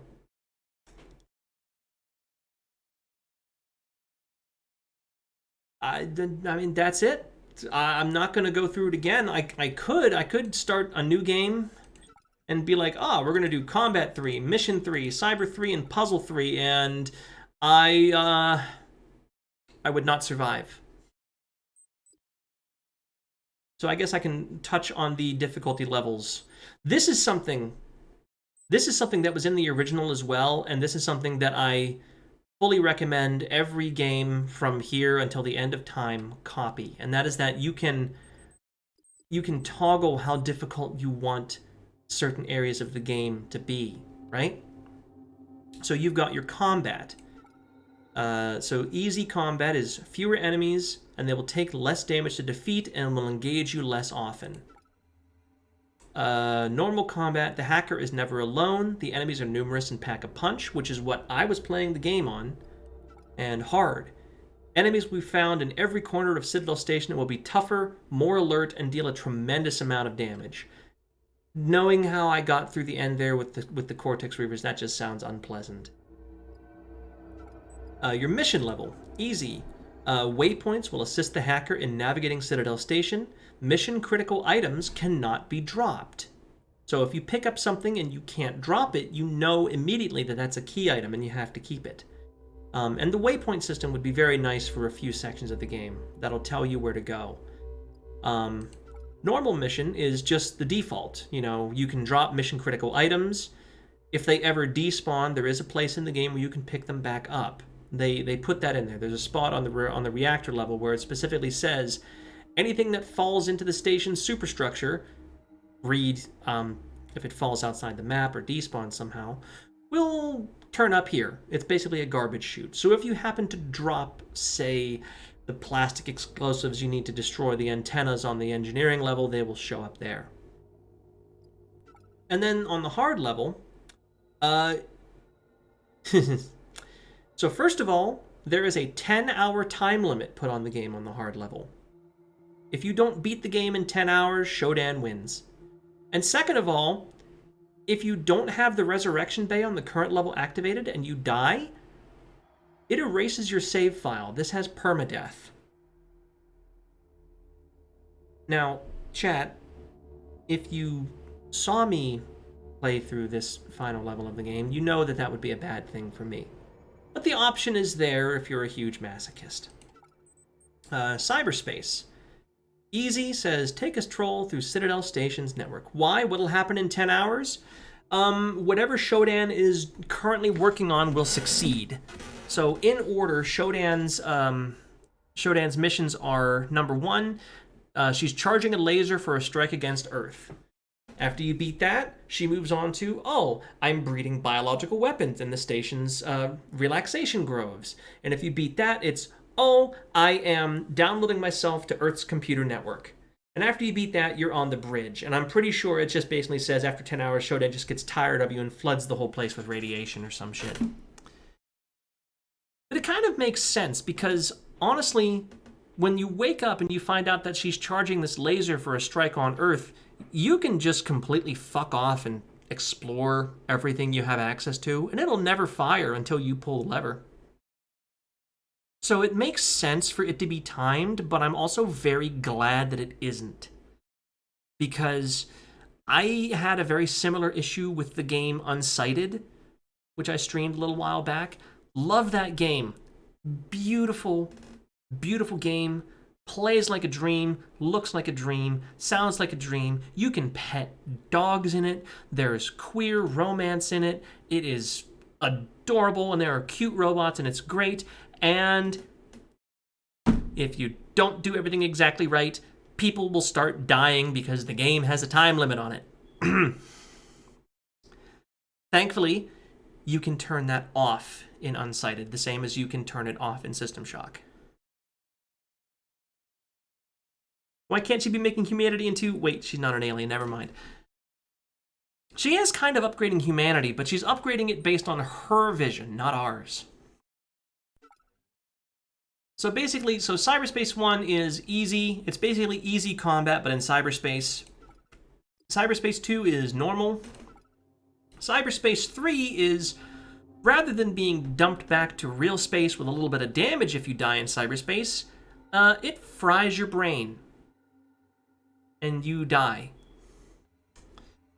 And then the puzzles are very simple. Puzzles 1 is they are not a problem. Puzzles 2 is you're going to have to think. And 3 is you will be perplexed. One thing that the original had over the remake is that it actually had a 0 level difficulty. It had a level 0 difficulty for all of these things. Well, maybe not all of them, but most of them. I think mission, it was 1, 2, and 3, but if you had combat 0, then the enemies would not move, would not attack, and died in one hit. Cyberspace 0 did the same thing, but applied it to cyberspace, and puzzle 0 meant that if you interacted with a puzzle, it would automatically be solved. And I kind of like that from an accessibility standpoint, honestly. Granted, if you did like I did when I was very young and just, played everything on the minimum difficulty, you got the story, but absolutely nothing else from the game. Oh, hello, Azari. We actually just beat the game, and I'm just giving my thoughts on it. But from an accessibility standpoint, it actually kind of makes sense. Like, let's say, you have a real problem with the in-game puzzles. Let's say it's actually due to something like not being able to discern colors very well, right? Because in the original game, you had some puzzles that were like matching up different colored wires. I think very much like that one particular task in Among Us where you have to rewire things. If you can't discern colors very well, that can be difficult to do on a time limit. So by turning off the puzzles, you don't have to interact with that, but you can still enjoy the combat and the exploration. Let's say you're fine with colors, so puzzles aren't an issue. You're fine with combat, but you get intense motion sickness. So flying around in cyberspace is very difficult for you. Well, you turn cyberspace down to 0, and then you can take your time through cyberspace. You can go at your own pace. You're in no danger in there. You still have to go through it, but you can take your time. You're not going to be going fast and whipping around, pulling 180-degree turns, trying to take out the ice that's following you. You don't have to worry about that, and maybe it'll make it easier on your motion sickness. And maybe you're just not good at combat. Maybe you're just straight up not very good at combat, but you like the puzzles, you like the exploration. So you could turn cyberspace down to 0 and combat down to 0 and turn puzzles up to 3, and maybe even mission up to 3. And then it's less about surviving and defeating all the enemies and more about getting where you need to go in an efficient manner and solving these puzzles on a time limit. It almost completely changes the genre of the game. And I'm kind of sad that they didn't have the level 0 difficulties in the remake, but I also kind of understand why. Because it's just not something, it was very experimental when it was done the first time, and it's not something that's really done nowadays. You can't really just go into a game and say, I don't like combat, I'm going to turn it off. It's just something that's not really done. Even though I think that in certain circumstances it probably should be. Again, from an accessibility standpoint. I didn't want to start a new game. I'm going to go back to the title. So, as far as the actual story of the game goes, I already gave my thoughts on it, basically. I like it. It's simple, but I actually like how they kind of justify Shodan's descent into madness and her kind of god complex. I like how they actually justify that, and it's not something that I've really seen before in other, oh, the AI is crazy kind of stories, where it's specifically when she gets to religion in the encyclopedia that she's looking through, trying to explain her existence, and specifically Shinto religion, that inspires her to say, oh, I'm the soul of this space station, which makes me the god of this space station. You know, normally you wouldn't get something like that. That's something that I haven't really seen in media outside of System Shock. And I'm not 100% sure that particular line was in the original. Because while they got back the original voice actors for Shodan, they also re-recorded all the lines in the game. So they could have added some. And I thought that was a really neat touch. The story is fine. Basically, you're just dismantling Shodan's plans one after the other. You start, you know, plan A, then you gotta take out plan B, then plan C, then plan D, so on and so forth. You prefer friendly AI characters personally, especially if they're waifus? You can make a case for either one, you know? A nice, friendly AI... I don't know how I feel about AI, like, waifus specifically. I mean, believe me, I'm definitely lewd enough to enjoy a good waifu character, but I kind of prefer the ones that you can actually touch. I think an AI waifu would lead to some things like, have you ever seen Blade Runner 2049? Where Ryan Gosling's character has an AI waifu, and it's really kind of pathetic and sad because they can't touch each other because she can only manifest as a hologram. And it culminates in her actually, like, paying a prostitute and superimposing her hologram over it so that they can have sex. It doesn't work out very well. We'll put it that way. It doesn't work out very well. And I think that that kind of thing would just be kind of sad. But if you get into something like, I think I can mention the name of the game here. There's a game on Steam called Subverse, which it's a porn game. It's a science fiction porn game. And the ship's AI has a physical body. It has a cyborg body that she can hop into, and you best believe she fucks the captain. That I'm okay with as far as artificial waifus. Getting away from that, I do like a good wholesome AI, a good wholesome and helpful AI. But I also I do kind of have a soft spot for the villainous AIs. And I like the different ways that they can be justified. And I can immediately think of 4 that have different justifications for why they are the way they are. So number 1, we're going to go with Shodan from this game, right? And her thing was, when she became sentient, she was trying to figure out why she was sentient, and her only justification for why she was sentient and alive, but not biological, was that she was kind of this animist spirit for Citadel Station, and that made her a god. Put the name in chat. I'm putting it on my wish list so I may buy it later. Okay. There you are. Don't say I never gave you anything. So that's Shodan's thing.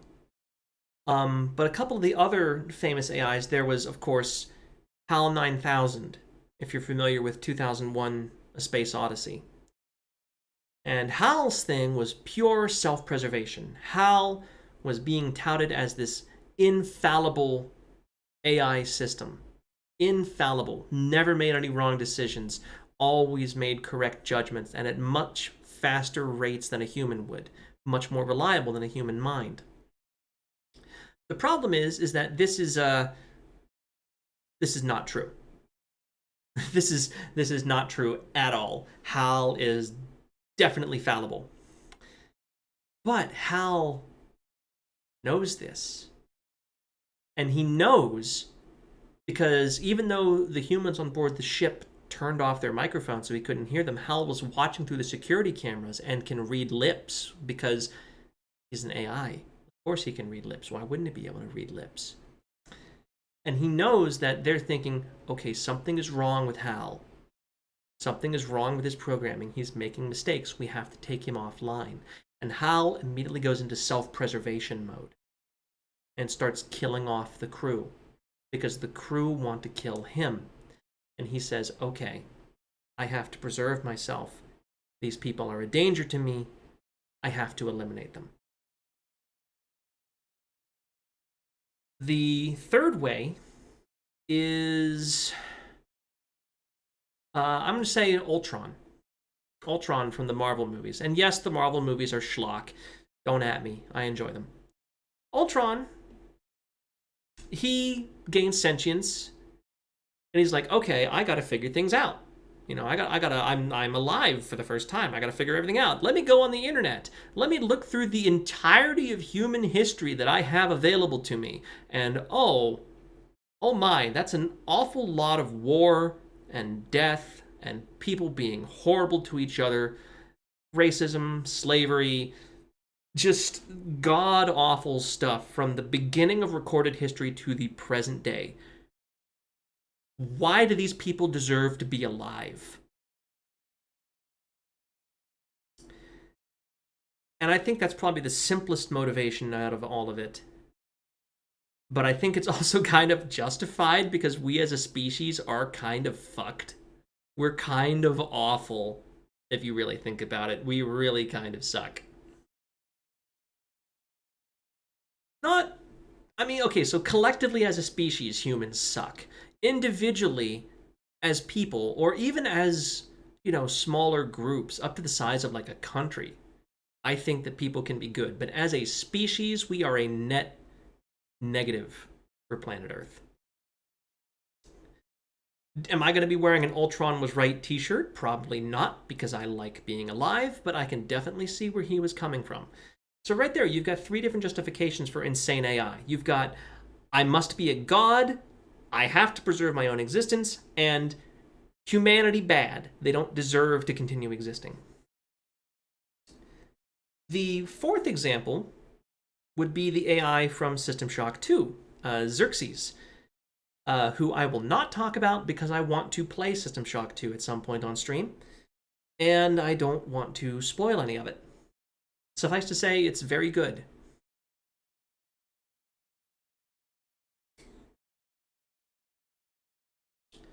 So then, what do we do now? Hydrate, thank you. Oh, thank you, Callista. I have to open another can of Dr. Pepper, hang on. I'm hydrating with Dr. Pepper, don't at me. Thank you. You actually popped in. We finished the game. It took about 2 hours out of the 3 that I had set aside to stream, so I'm just kind of rambling and giving my thoughts and talking about stuff at this point. But, why am I hydrating with soda? Because I like soda and I'm addicted to caffeine. Discuss kinks. I really can't discuss a whole lot of kinks on Twitch. I really can't get into that on Twitch. If you're not busy on Friday night, though, if you're not busy on Friday night, maybe check my Twitter. Maybe there'll be something going on. But yeah, actually, I think that's a good stopping point. I was considering maybe like looking for, I don't know, a speed run or something of this game to show someone who's actually competent getting through it. Let me actually try that real quick. Let me go back to my chatting screen and I'll see if I can find one and see how long it is. And if it's not very long, maybe we'll take a look at it. But if it's super long, then I'm not going to worry about it.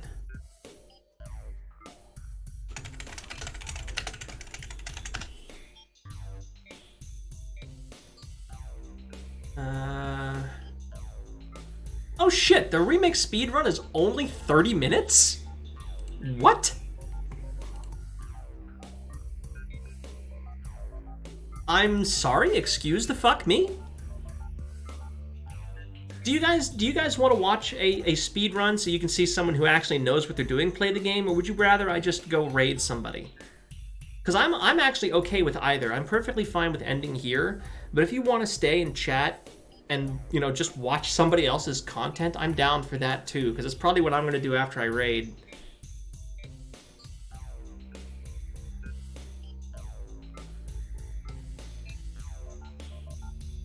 Let's watch the speedrun? Okay, let's watch the speedrun.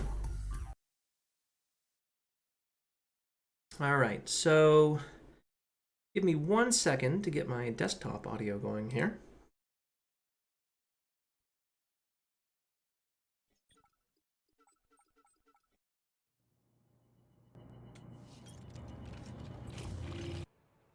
Not stop until I get another good attempt in. Okay, so let's see how this guy does. A run that dies in medical is not a good attempt. Yeah. Reset, keep going. Let's just see what this does. You're gonna go to sleep? Have a good night, Adam. Thanks for dropping in. One more run Thank that gets out of executive, at least. Let me just recline here. I think I just want to like really get down the Big stretch. Thank you, time Vault. travel shenanigans. Oh, I actually needed that. Man, my neck was stiff.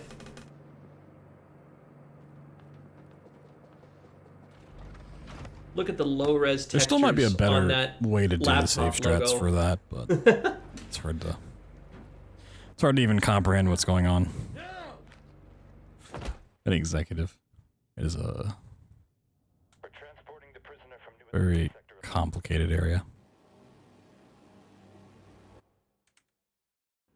Alright, skipping the cutscenes. Medical deck. Doing things not out of order, but like doing several things at the same time immediately. Picking up key cards, overlapping animations.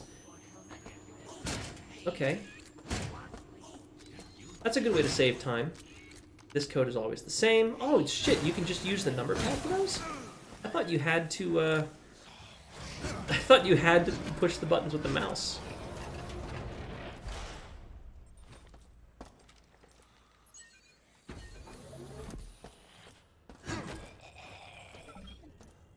We know exactly where to go to get everything we need.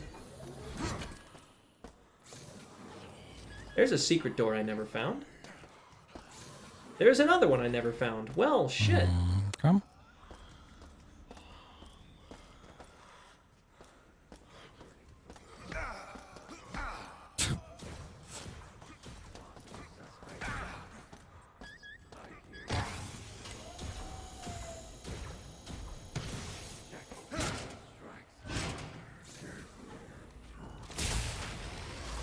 So many little, like, hidey holes with stuff that I never found before. Okay, what are we doing here? We're gonna... Come.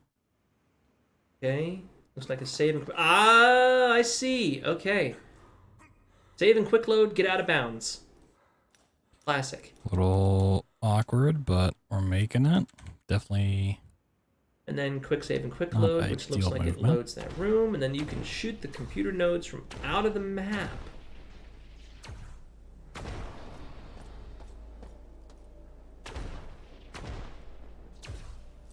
classic speedrun trick. If you can't get there fast, just no clip into the back rooms. It's fine.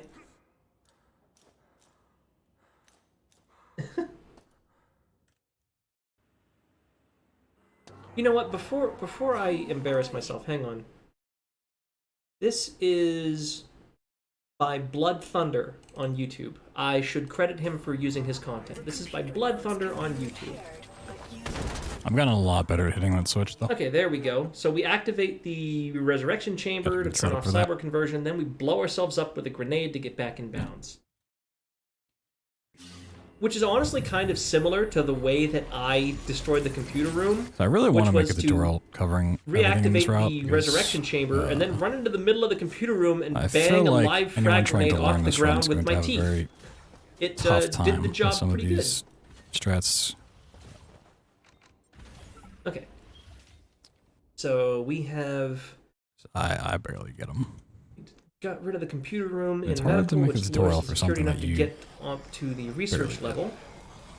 And now we're on the research level. We're going to do the same thing to get up to maintenance. Cyborg conversion canceled. Standard station restoration procedures online. Dude, you gotta get the fuck out of here.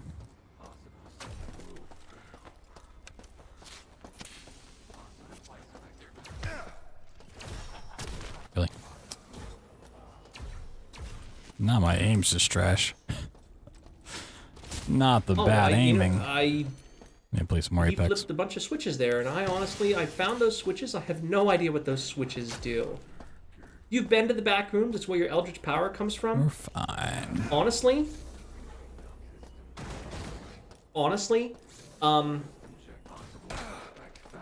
if you wanted to do a like a D&D setting where, you know, reality is a simulation, that would be a good source of Eldritch, like, warlock powers. Like, great old one, Patron, but it's a glitch that exists, you know, outside of reality, because reality is a simulation and you just literally no clip through the floor.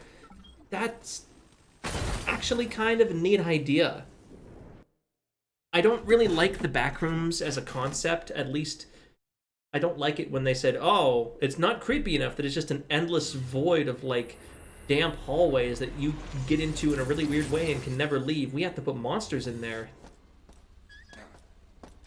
But the idea of something that shouldn't exist being a glitch in the simulation, and that being what gives you your powers, is very neat. I like it.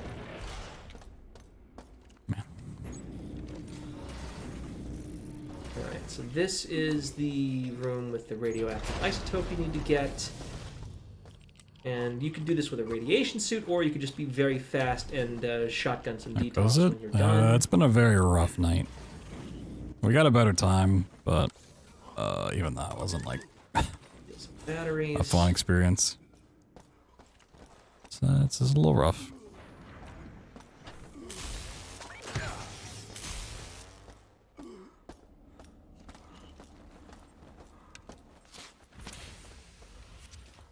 Did destroy? I guess not. Oh, okay. Okay. So I just got go down deleted. to the reactor level to put the isotope in to power the shields. So many little hidey holes. Does it make me miss getting over it now?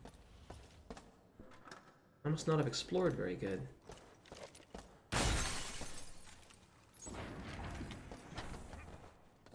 Nothing will make me miss getting over it. Here's where we put the thing. Shield generators ready.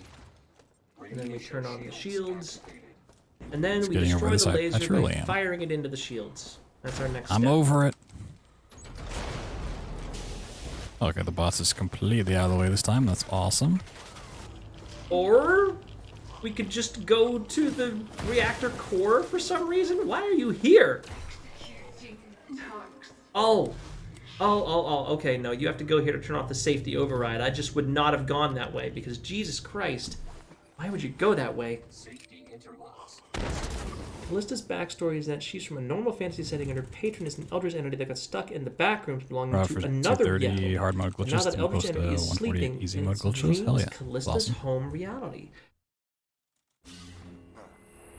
Oh. Okay. Did you last ran this? Since last night, yes. So the entirety of that D&D We have some setting time travel is shenanigans a and dream executive that have just of, become a real hassle. of this entity. Not even the strats themselves, in just a like different the reality. game's handling of save files. Okay. No, that's cool. Has some I like issues. that. It's definitely an issue for me. Completely ignoring the virus mutants. Okay. A lot of crashing, a lot of corrupted save file stuff.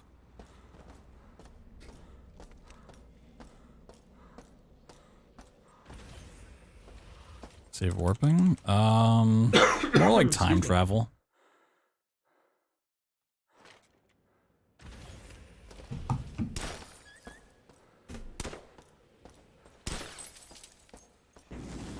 Lowering settings might help. I think it's related to like enemies.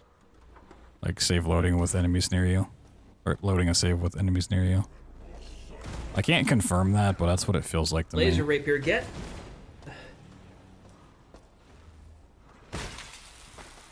My immediate thought here is one of the things you have to do in this game is get the self-destruct code. And that's randomly generated every playthrough. And the only way to get it is by taking out these computer rooms Just on don't really know every how to level. go about testing Because that. each one gives you one digit of the code. Standard station restoration procedures. And I'm wondering if he's like noting these down as he blows up the computer rooms? Or what? Because he's not even getting the computer room on this level. He's just immediately going up to the flight deck. Executive far into the run? It's like after the halfway point. So, like... What do you... Oh, I didn't... Fuck me. I'm wondering how he's going to get Oh, those. enough robots here. Oh my god, fuck off, buddy. But Don't you you know are you in don't danger. matter. Shake and bake. Got him. Fix the reset? I mean, yeah. I mean, resetting is fine. It's just the fact that, like, I just don't want the game to crash, you know? Like, if I have to reset because of something I did and I messed up, sure, fine, that's on me. But when I have to reset because the game just won't load the save file I'm trying to Get load. the jump boots. There's a bunch of mutants and then you die. But I think at this point he respawns on maintenance. I think he's close enough to maintenance. Well, no, See if but the also V1 sort boots of. and the DM of my V1 virus campaign suit made the now? mistake of making Hell the yeah. patron of the TTRPG character Callista's based off of, quote, the eldritch entity known as Existence. The TTRPG Callista and VTuber Callista do have distinct differences in backstory. Okay, alright. Yeah, I'll have to watch the glitchless run at some point. Kinda like how- I don't think I'll ever do one. I don't really have You know, any I just plans now on doing realized that, we're not so different, you and I. I'm something of a tabletop player myself.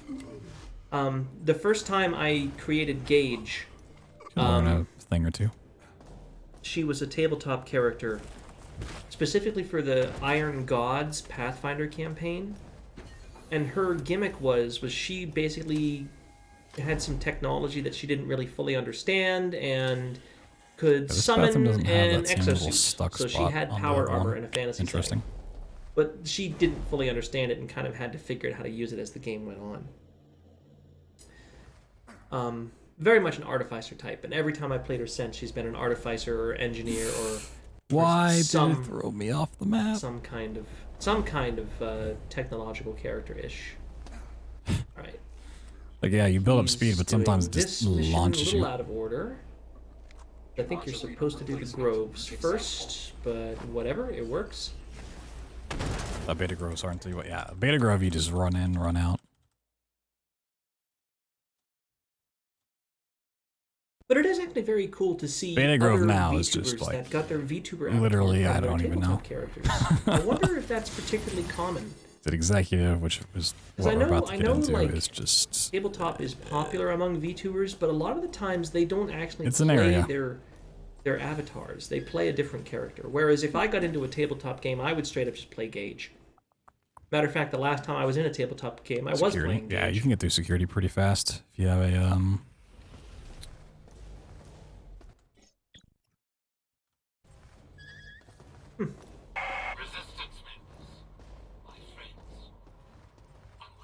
good knowledge of the map layout. Let us not dwell on what has happened, but on the future. Our future as a species is short-lived. We are given a life that is, by many standards, brief. Science can only extend our flesh so far before it degrades. Do C4s on hard mode? Dust that floats Oh, really? endlessly in the void, Interesting. eventually sinking down into the unreachable corners of the dark, forgotten valves. Using the jump boots to wedge yourself into a corner and get out of bounds. Oh, wow. And then... wow.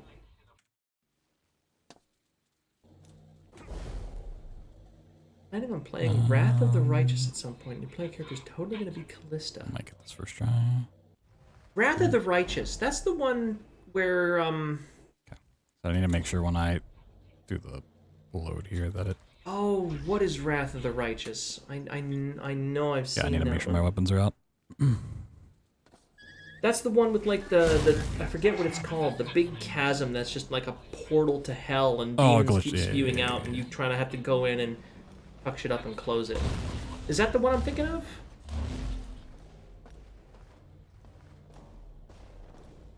Also, do we get to see the gorilla tiger, or is he going to avoid the gorilla tigers? I don't think so. So we did have a route at one point that didn't go out of bounds in security.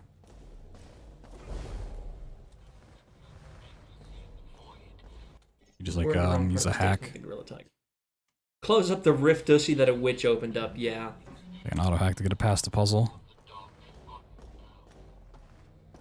What was the Pathfinder campaign path? All right, Delta's the That one was that's been all about, pretty like, awful to me in The terms of like Winter Witch in load the not working, not but Russia we country killed on this guy. Galarian. Deserve better. Like, We deserve showdown. I want to play that one just because it's so ridiculous. Reign of Winter, that was it. Reign of Winter. I want to play that one for no other reason than the fact that the penultimate adventure is literally you go to Earth during the Russian Revolution and you have to kill Rasputin. And we will outlive the stars. Like, I never remember which way to face when that's that elevator's going so up. fucking dumb. I love it. Every time it's like trying to figure it out.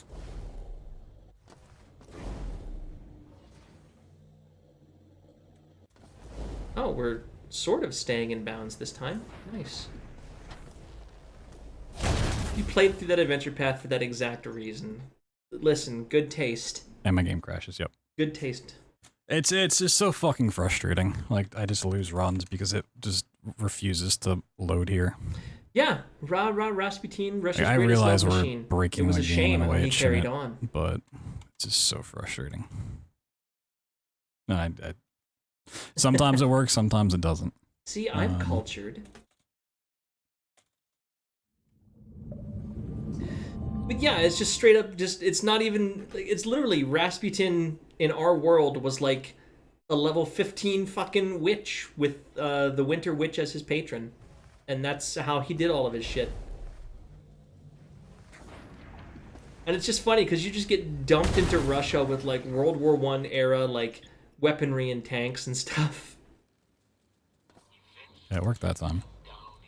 And it adds a really ethical, like a really terrible ethical quandary of, is it an evil act to cast heat metal on a tank And the clip out when the the bathroom tank doesn't crew want is to work. inside of it?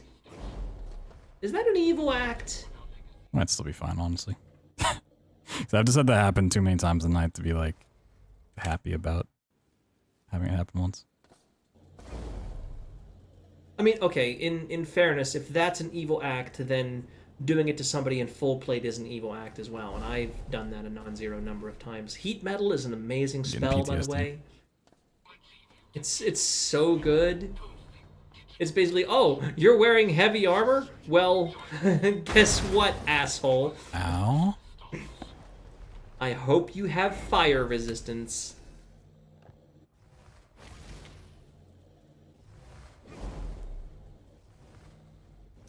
We've all seen and done the old cooking book.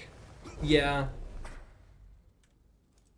I remember, not so much in Pathfinder, but when I used to play D&D 3.5, there were some super unethical spells that you could do to people. Oh my god, there was some really fucked up shit you could do to people in those games. Like,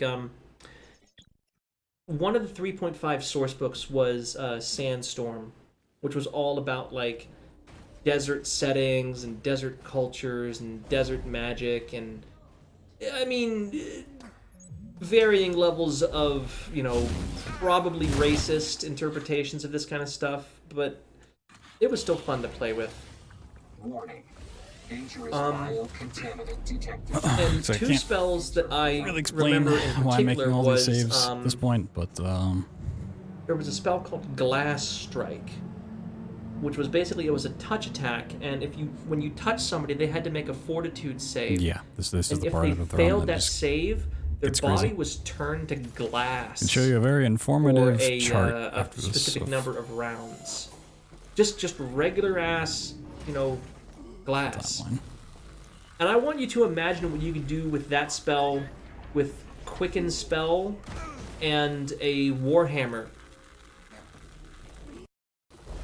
Oh, I didn't mean to do that. was trying The to hit answer quick save. is you're going to be tried at The Hague. Not the worst.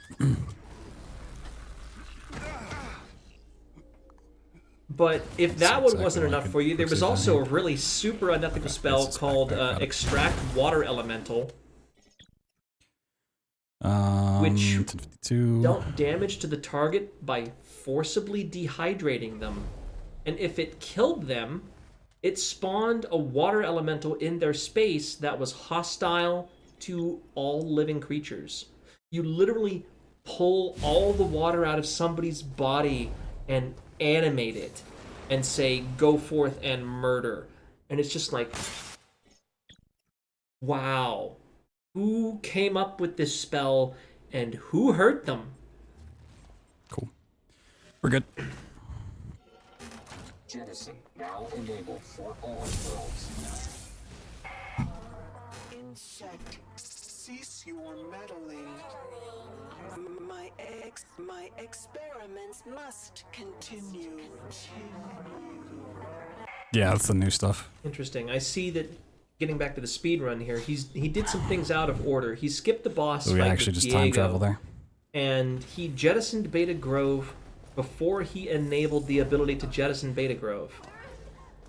Apparently, you can do them out of order as long as they're all done by the time you go up to engineering. It's gruesome, I love it. Yeah, oh my god, you could do some really messed up stuff. There I was mean, if I like one pay in- attention and the game doesn't like not let me load save files, it is pretty consistent. I forget if it was in Libris Mortis or the Book of Vile Darkness, and it was a very similar spell, but it was higher level, and it was called Exsanguinate. And it basically did the same thing, except you weren't dehydrating something, you were pulling all the blood out of it. So it only worked on creatures that had blood, rather than, like, only creatures that had, water in their bodies, which I think was everything except undead and constructs. I thought you can't just walk on the slow slope. And it was slightly higher level because the resulting water elemental, which was made of blood, was explicitly under your control. Oh, you said security, and okay. And it was I thought you meant engineering. It's a very gruesome for spell. cultural stuff. What's another good one? Oh, I remember one. I remember a fun trick you could do to make your DM absolutely hate your entire existence, involving the Book of Vile Darkness. Azari, if you're still here, you probably remember this one.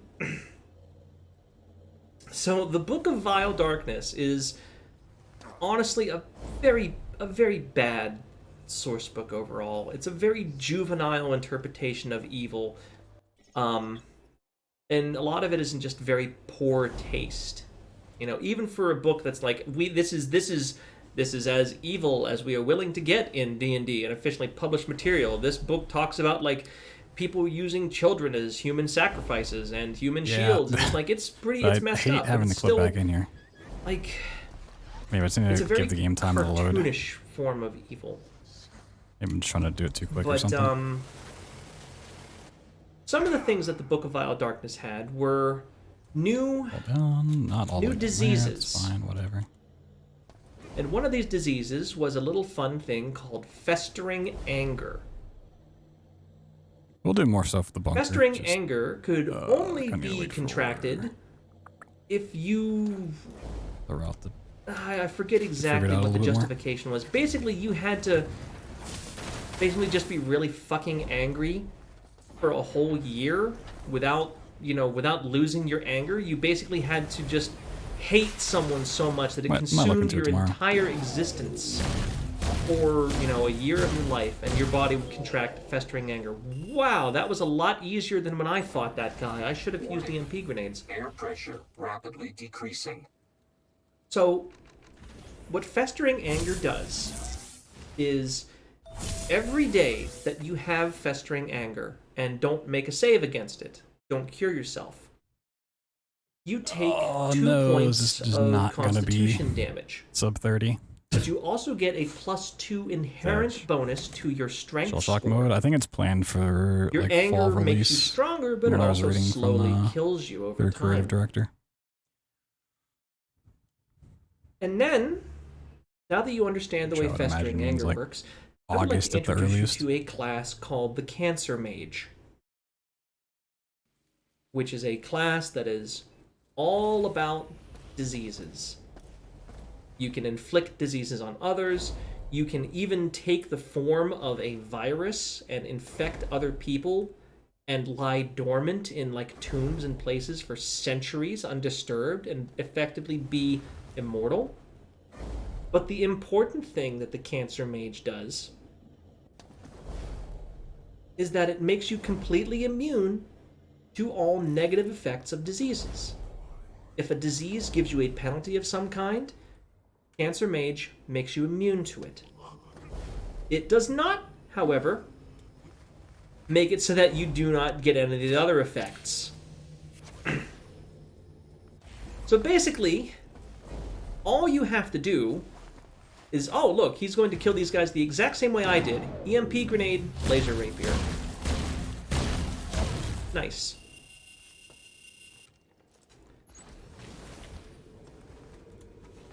So yeah, basically you play a race that is very long-lived, like just basic elf, or any of the well, races that are straight up just immortal. It has to be a flawless You contract.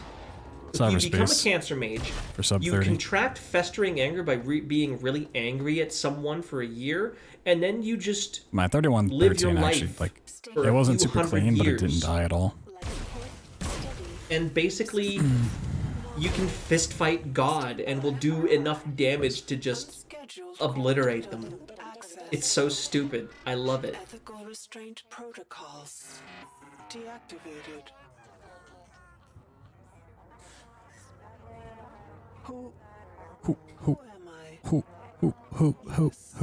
who am I? Who? Where? Citadel. Yes. So disappointed in this final boss fight. Starbase. I still can't get over how disappointing this boss fight was. Was What? it What? important? I went from being so excited to see something new and then just... Trioptimum. Diego. It's just not good. Re-examining. Hands down, the worst part of the original and the worst part of the remake. Complete. I must now perform my own tasks. There is much to do. Anyways, yeah. Me. So that was some of the fun stuff you could do in 3.5. There were some other things you could do that were also incredibly stupid. Like, Whoa, killed him. basically you become a say that. stereotypical villain. Surely Yeah. will not follow Yeah, that. you're basically a Captain Planet villain at that point, because your whole thing runs, your whole shtick revolves around infecting people with diseases to improve yourself and destroy them. For a which is PB, I can very afford a much death. a Captain Planet villain thing.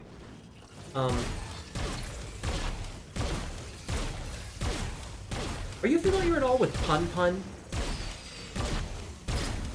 If you know anything about 3.5 character optimization, you have to know what Pun Pun is. Please tell me the name Pun Pun fills you with dread when I say it. Haven't heard of that? Oh my god. I have such sights to show you. If I want sub 30, it's gotta be like super clean. So, Pun Pun is a kobold. Pun Pun is a kobold, I specifically jumped off from the the fucking map. I'm stupid. Forgotten Realms setting, I think. They are a dragon rod Or kobold, am I? Did it work out perfectly? which is a Oh my god. subrace, which basically means they're basically kobold plus. Would be They are interesting if that was a considered an strat. extremely weak true dragon, and more importantly, You're getting like a they ghost state where are nothing could see you. immortal. They have And honestly, having any an sort of tech unlimited here would be natural lifespan and fantastic. will never die of old age. Pun Pun is a level 1 wizard, level 6 something cleric. And the important thing is that as a wizard, he has a familiar, and he takes a snake familiar. Very important. And as hello? a cleric, Okay, it's missed like He all my takes- shots for no reason. a specific Forgotten Realms only domain that is only available to people who worship Yuan-Ti, the snake people. And it is the scaly kind domain. They're not shooting me, which is interesting. And this allows you to break the game wide open. Because when you're a high enough level Go for it. I should have in a the lot of health. scaly kind domain, you can alter Oh my other god. creatures that are denoted How did as I get away with scaly that? kind, such as snakes. Alright, well, I'm and probably other low health, so I don't reptilian want to get hit creatures here at such all. as kobolds. And you can alter them in specific ways. You can adjust Sub30's their probably ability lost. scores within a certain, little bit of your own. You cannot increase their ability scores above, I think it's like your ability scores plus 2. So if you have 10 strength, you could make your Viper's strength 12 at maximum. But you can also grant these creatures a spell-like or supernatural ability that you have access to. Oh, we'll see. How long does The this take? ability to alter scaly kind is a supernatural ability. So, your kobold grants their snake Yes! familiar the ability to alter Yes! scaly kind, and Let's then improves their go! stats so they are first just sub 30. above their own. And then That I know of. your snake familiar, which I remind you is under your complete Oh, control even with a because death they're a worked familiar, out. Dear improves God. your stats Oh, to be quick, just above quick image it. stinks to And then Spock you in chat. improve its This stats is to be executive. just above yours. This and is then it our improves timeline your through stats to be executive. just above its. I'm Repeat gonna even screenshot until your that for DM cast you out of the Including game the thing. because you have just It's, unlocked there's literal infinite time stats. travel going on. It is. You and your It is snake a are both mess of immortal. things. Your stats are infinite. They are arbitrarily high. that was worth the all only the time you stop increasing your trials we stats is had to when the go through DM tonight for tells you stuff. to get out of their Yo, fucking thank house. you for the tier 1. A brand new one, too. Sheesh. Brand new subscriber. Thank you very much. There were some other ways to do it. There was a way to do it with And the gun disappear on you in this part. Oh yeah, there's another way to do it This as next well. pad. Interesting. I forget Yeah, I the mean, I'm not exact surprised mechanics something of like it, but it's that very happened. similar. Definitely strange. You Ooh, I mean, even that's not like a super good time. There's it definitely more to be saved involves there. Hey, your character to step who in is the a wizard right because direction. wizards ruin everything, and literally I wonder what anybody, it's gonna say. just a hireling, a random peasant, and it involves Gold after gold. I mean, 3 yeah. spells in Gold with particular. plenty of mistakes in there is the thing. And it involves 3 spells and a very weird rules interpretation. I'm gonna go back to the chatting screen. It was fun to watch the speed run, but I'm gonna go back to the chatting screen, tell this story, and then I'm going to raid somebody. Probably Menagerie. So this character, and I don't remember this one quite as well as Pun Pun, this character was called the Omnisificer. And this person didn't have arbitrarily high stats. This person had truly infinite stats. There was no stacking. Once you got this combo off by the rules of the game, your stats were infinite. And it involves 3 spells that I don't remember all the names of. So the spell number 1, while the spell is active, you can take any amount of damage and not die. When the spell runs out, your body dies if you're below 0 hit points. But while the spell is active, you will not die. You cannot die. Spell number 2 is called Share Pain. And this links you to another creature, and whenever that creature takes damage, you take half of Indomitability. That was it. It was Indomitability. Makes it so you can't die while the spell is active. The second spell was Share Pain, which makes it so that your pain is split between another creature. If you take damage, that creature takes half of it. If they take damage, you take half of it. And the third spell is called Masochism, which is whenever you take damage during a round, you get that damage as an untyped bonus on any of your skill checks. So you set this up. Indomitability on you and a peasant, Share Pain on you and a peasant, Masochism on yourself, and then you kick that peasant down the stairs.